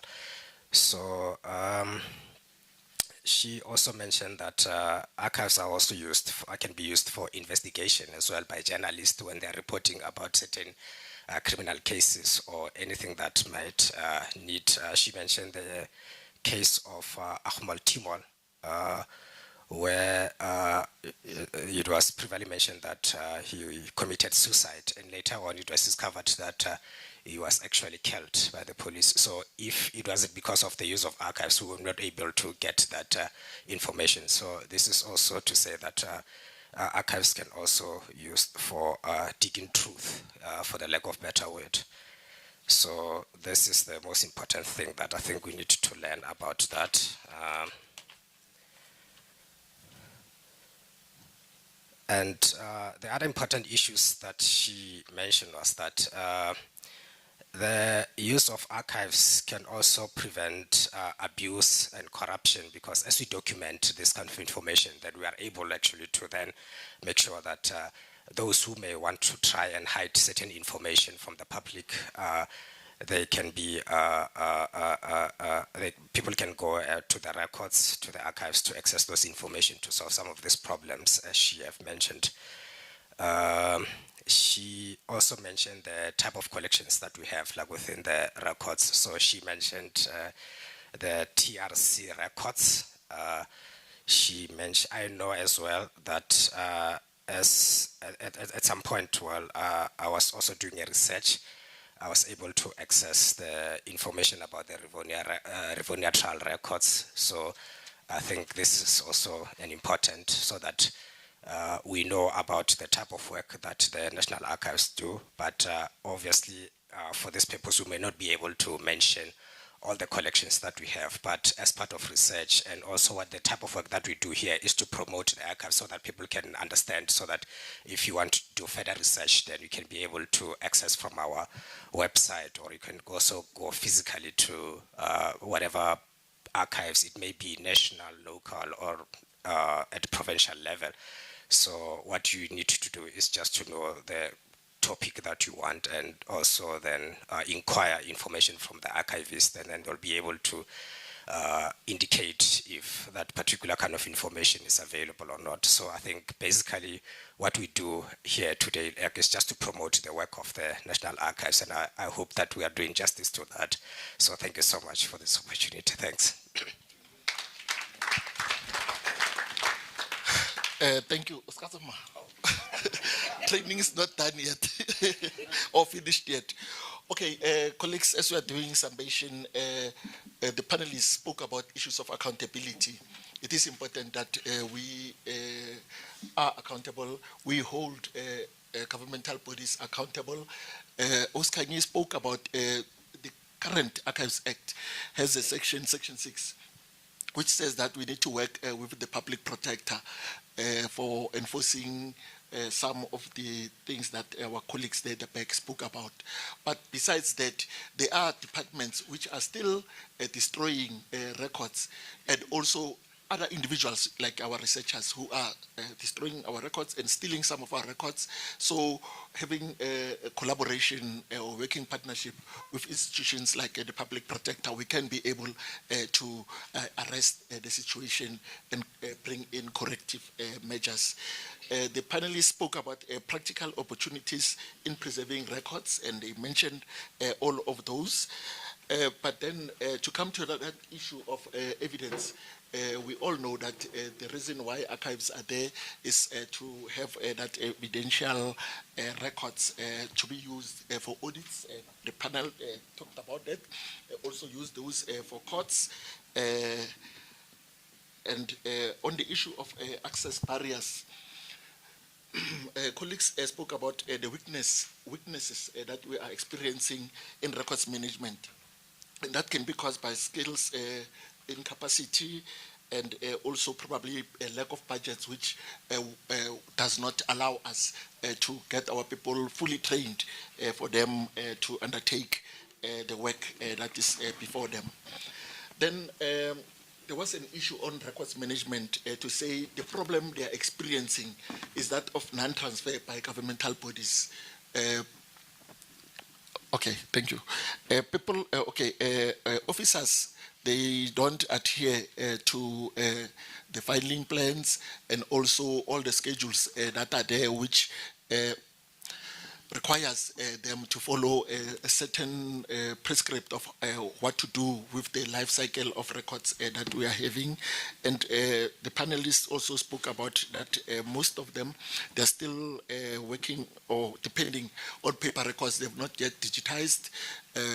We are going to ensure, probably as the National Archives and the national and provincial heads of archives, that we drive the issue of this skills development, and also probably to get an intervention whereby probably we can have one of the archives declared as the center that can assist all the other provinces in ensuring that we digitize all our records. But then the panelists also came up with a number of solutions on how we can deal with such matters. Issues of monitoring, the issue of training of records managers and in records management, and issues of training in digitization. Then there is this big issue of infrastructure. I'm not sure about the statement that one of the colleagues spoke about, that they have the best repository in the country. But probably when we come to the honorable who was talking about the truth and so on and so on, maybe in what he said, one of the panelists was correct in what he's saying, but then some of us who have traveled to all the provinces, we know which ones I was told. Okay, when there was this provincial archivist called Jabun Katingi, he used to tell us that the Limpopo archives is a bomb-proof repository. So that in itself then disputes what Eastern Transvaal, Mpumalanga has said. Okay, then the issue of disaster management and disaster preparedness is a big issue that we will be tackling as we go on. I know that in August this year we are going to be hosting records management, and one of the sub-teams is on disaster management because it is very critical. We know that we had fire at Parliament which destroyed records. We had fire at the Jega Library at UCT. We also had fire just recently in Mthatha. But there are other disasters that we don't know of because some people, they conceal some of this information. Then one panelist was asking about how are we going to deal with the issue of these WhatsApp messages. The solution, Tate Malefa, is simple. You know that in records management, we talk about born digital records. So a WhatsApp is a born digital record. But then there is this one legislation which maybe colleagues have forgotten about now. It's called the Secrecy Bill. Do you remember that bill? Yes, in terms of that bill, yes, in terms of that bill, the National Archives and the Provincial Archives have to have the classification centers, whereby everything that happens in provinces, then it will be declassified by the provinces. In that way, then those WhatsApps that are used in Madanga and so on, you'll be called from time to time to work on. This comes to the Ahmad Etimol case that Ms. Kagi spoke about, that archives are used to deal with such matters. You want to continue? Well, thanks, Advocate. Yeah, I think this is an opportunity as well to learn from the best as well. I didn't do the way you did it, but I think the way you did is the best one. so I'm also so this is a chance to learn as well. So, but I think my main takeaway from all the presentations that have been presented is to say that in as much as we can diagnose the problems that we face within the archive community, we also need to make sure that we come up with solutions to those problems so that we don't overemphasize the issue of identifying the problems, because it doesn't help to just identify weaknesses within the systems. So it's important to ensure that we investigate a solution in order to close those gaps and to address them. So I would focus now on the presentation made from Limpopo, which talks about how do weak records management affect service delivery. Memate mentioned a couple of challenges there, and she also spoke about the solutions that they came up with to address some of those problems that they've identified. So the main highlight from the presentation is the weak accountability, where she indicated that sometimes it's difficult to trace records as well, which creates a problem for people who may want to solve their problems. Either it may be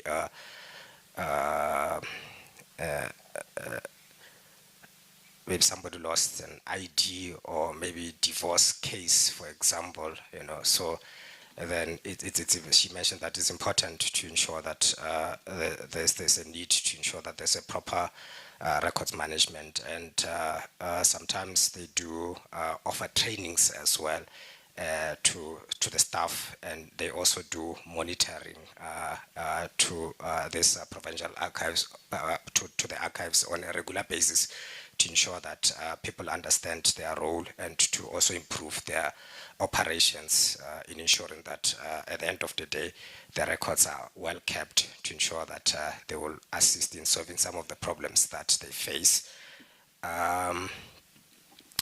She also indicated she spoke about the issue of justice outcomes from the courts, that sometimes if dockets are missing from the courts, they can delay judgment from the courts, and they can also affect fair judgment because some of the information might not be reliable. So she emphasized the importance of making sure that there is a proper records management to ensure that some of these shortcomings are dealt with in order to increase public trust and confidence in government, to ensure that people have faith in government.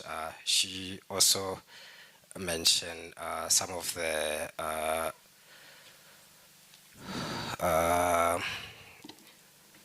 interventions that they've came about, particularly to the traditional authority, where they train people there about proper records keeping, and they also do inspection, and they visit rural areas so that they are aware of the latest trends within the records services, and to also improve their systems.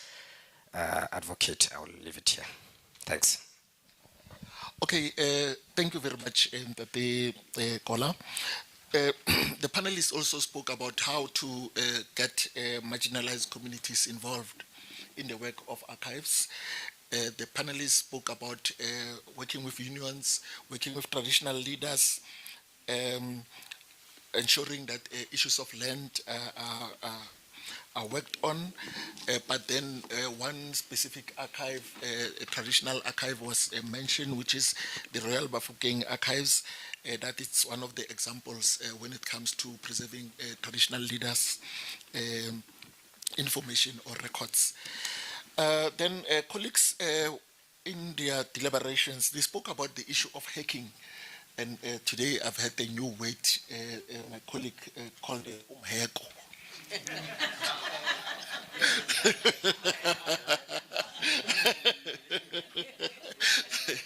Yes. So you know that in the country, the president has signed into place the information regulator, or has established the information regulator. And the work of the information regulator is to look or try to ensure that our personal information are protected. And they are also coming up with ways in which issues of hacking can be addressed. It is a very problematic issue, this of hacking, because from time to time, people's files like Ntate might be indicated that they stole his ID, and the repercussions that followed just in there. And then on the issue of records management or weak records management, we heard that that leads to corruption and also to injustices. Then colleagues came up with practical ways in how to deal with issues of privacy and handling information. They also spoke about issues of openness and also access to information, and a number of interventions were then mentioned. And to answer one question by Mtate Languza and also the Honorable colleague spoke about probably the issue of making archives a section 9 of the Constitution, so that archives have some teeth to bite. And colleagues also spoke about the issue of fire and the disaster that occurred, and practical plans on how that will be handled. And lastly, colleagues, the last question was posed to the National Archives as to what are the importance of archives, and the National Archives indicated that justice must be seen to be prevailing, proactive measures and approaches must be put in place. We need to support community archives, including traditional archives, and it is our duty to protect the rights of the South African populace. And the issue of lack of resources resonated in all their presentations. So maybe from here, or when the Archives Week ends, when colleagues are to write all their reports, they need to put in this issue that we need enough resources so that we can be able to have better equipped archives, well-capacitated archives by staff, that is HR, and also having all the equipments that we can have. And Dr. Kola, you can just wrap up now. I'll just make a comment, and I thank you. Yeah. I think the other important issue that I think it's important that came from the presentation is the use of indigenous languages that came from Ndate Mata, I think from Mpumalanga. I think he mentioned the importance of documenting some of the stories in our indigenous knowledge, because I think then encourages people to be authentic in how they express themselves. So I think it's a very important intervention, because we know that English for most of us is not first language, So if you can, encourage people to express themselves in their own language as you document, I think it gives you that ability to get very authentic stories. So I think that's a very important intervention. And I think also the use of mobile facilities as well to take archives to the people, So I think it's very important, so that those who may not be able to access these facilities that you may find, like in towns, they can be able to also know and understand what are the archives doing. And I think there also the issue of digitization as well. I think it's important as well, but I think we also need to invest a lot in digitization so that the kind of work that we do it's recorded for future generations, because that's the whole essence of archival, to ensure that we preserve heritage for the current and future generations, so that those who will come after us will be able to also access the kind of information that most of these presenters spoke about to solve some of the societal problems that we face. So I think the archives really plays a very important role. And I think we are doing justice by going out to do this kind of promotion, so that people who may not be aware of what archives do, I think now will be able to understand and know, and especially from the learners as well. So this is your opportunity as well to see what the archives do, so that if you are interested maybe to become an archivist, you can know what are the issues and challenges, so that you can come up with solution. So we are also baking on you to come up with innovative solution to ensure that you solve some of the problems that the presenters spoke about, as a way of finding solution to ensure that archives are important. I see that Magi wants to take over from me. Thanks. Okay, a round of applause to our panelists.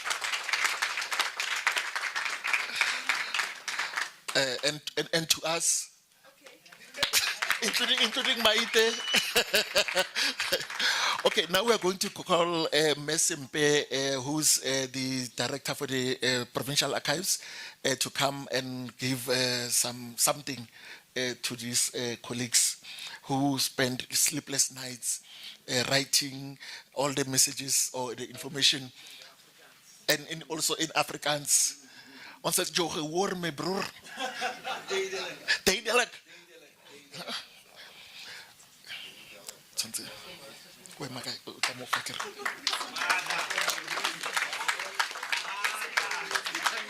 Maybe she wants to say a few words before she does the work that we are calling her to come and do.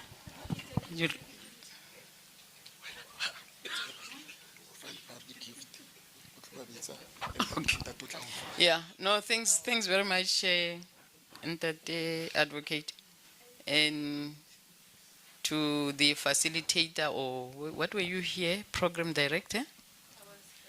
Yes, to the facilitator of the panel and the panelists. I think somebody, it's the words that were said, it's not from me, it clearly shows that, we just need one another, we need to work together. This was powerful, this was it's something that we can continue to use, is the information that is supposed to build and be taken to more records and archivists, records managers and archivists. We can learn from this. The challenges that we have are definitely going to continue, but I believe with collaboration. We just came from KwaZulu-Natal. We learned a lot from KwaZulu-Natal, and they clearly indicated that here we are available. So I believe those who are ahead of us is always a platform for us to learn from them, and collaborating probably will get us, will take us away or steps ahead. Reskilling again.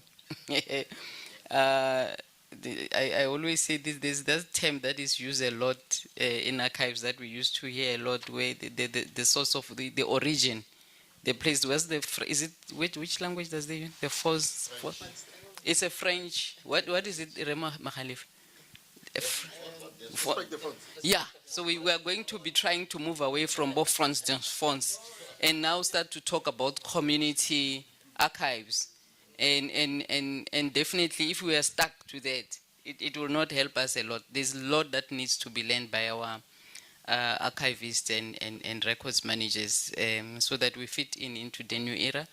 I was listening, I know that Northern Cape were planning to come to us to get records.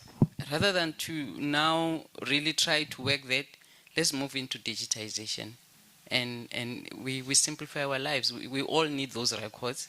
that's the way to go. That we do away with talking repatriations and we start looking at digitization where records will be available for everyone.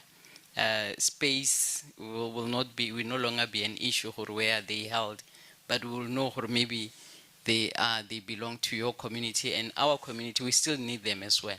But let me not go on and do what I was asked to come and do here, to hand over the tokens of appreciation, the black box with a gold tie to our panelists. Let me start with you.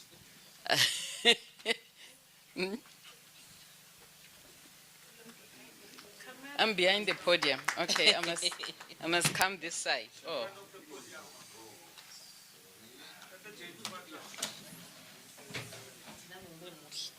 Oh yeah. Yes. Yeah. No, thanks very much.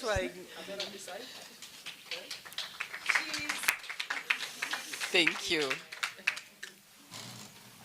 I have that day, Mahalefa, you nearly got a new name. Yeah. I'm also mad. Yeah. Thank you very much. Thank you very much. Oh, sorry. They said we have to. There we go. Thank you. I like the height. Linda, you like the what? The height. He's got an issue with my height.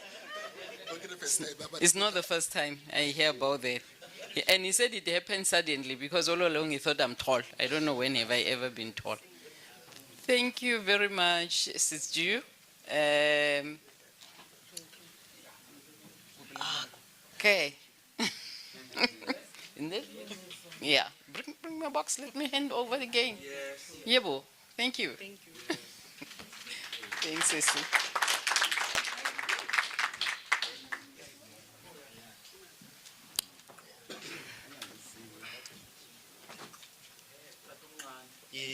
Mncandi. Yes. Thank you. Thank you very much. Yeah. We were used to kind of get Usma Mamtigi, so we are going to be talking Mncandi now. Yeah. Yes. Thank you. Eastern Cape, and then Marvin. You were home for a moment. Thank you.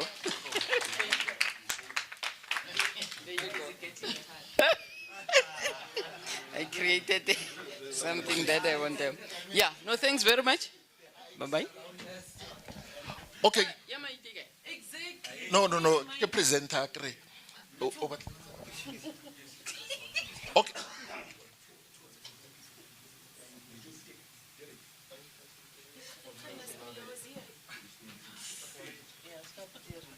Okay, ladies and gentlemen, we are going to make some announcements which Ndate Languza will do after this. But because we have the director from Limpopo, maybe let's get her to make commitments on the issue of funding and the issue of records management. Her name is Winnie Mangot.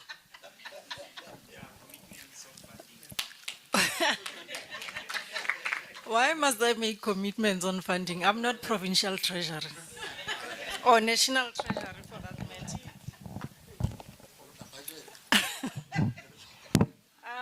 My MEC has already committed yesterday that he fully supports the archives work.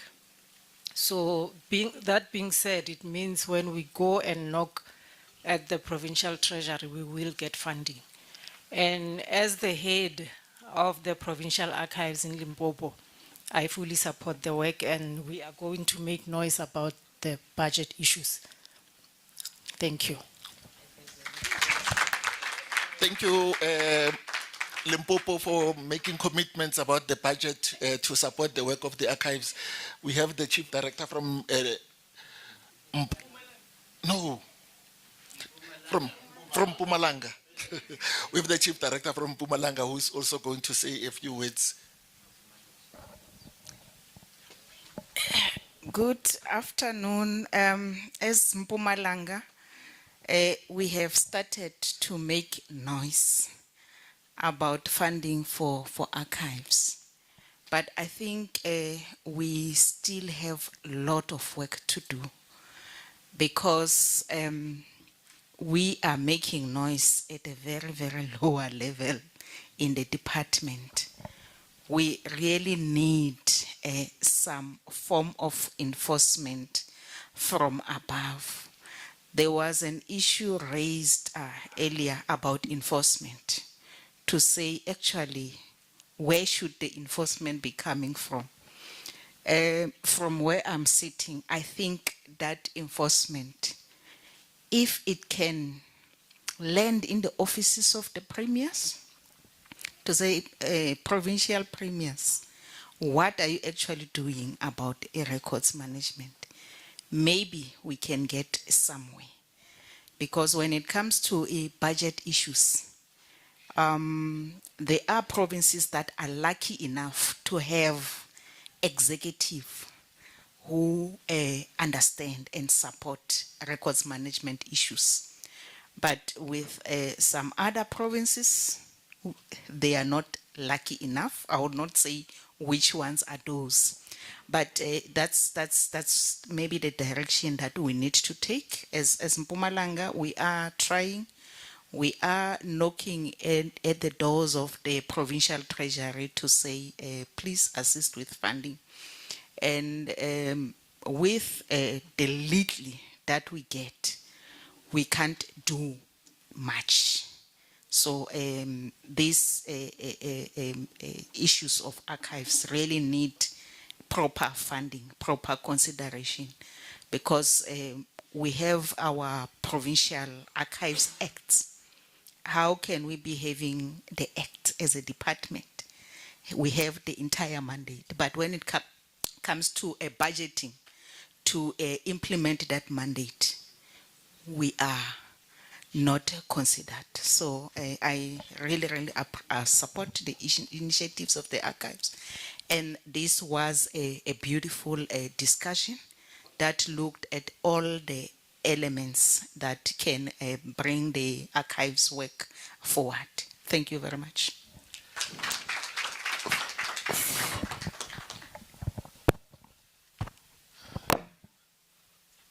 Okay, colleagues, I would like to thank the panelists for all the work that they have done. Maybe another round of applause for them. And another round of applause for all the staff members who were working tirelessly to ensure that this becomes a success. And I omitted to thank the fellow MC, Ms. Dr. Maite Manganyi, who was conducting this session at the beginning. A round of applause. And also to Mr. Kola, who was assisting me in the summation. Dr. Languza is going to be called to the stage to make announcements about a few things. And after that, I would like the panel members to come back here because there is a group photo that our photographer is going to be taking, and also ask my Manganye to also come to the fore, and Dr. Kola. Yes, Dr. Languza. A hand of applause for me, please. Okay, good afternoon, colleagues. Thank you very much for making this a very successful event. In relation to the group photo, I'm going to request the panel members to come, Dr. Manganye, to come and take a photo, yabo. And then after that, I'm going to request that, if possible, is it possible, James, that all of us can be in the photo here? The rest of us, everyone? Or should we do it outside? Immediately after this, so that at least we capture everyone. You will check, and then you'll advise us.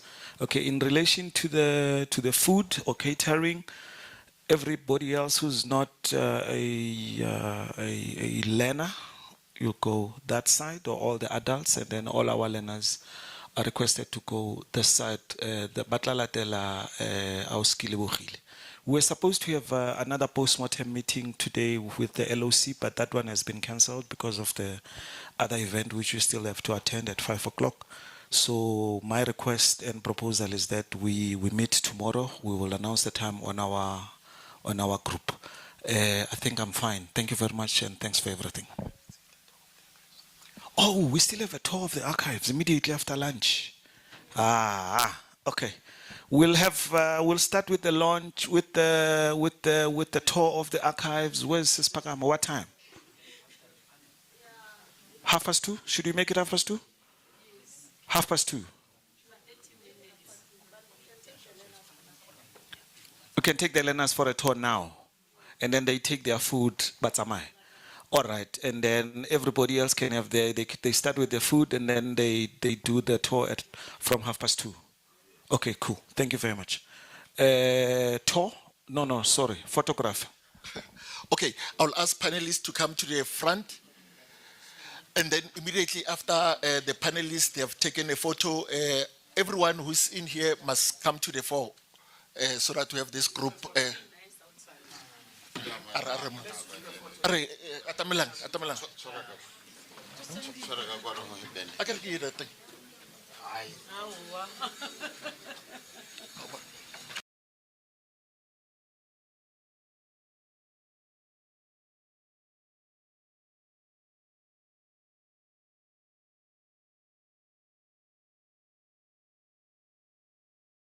Energy for when,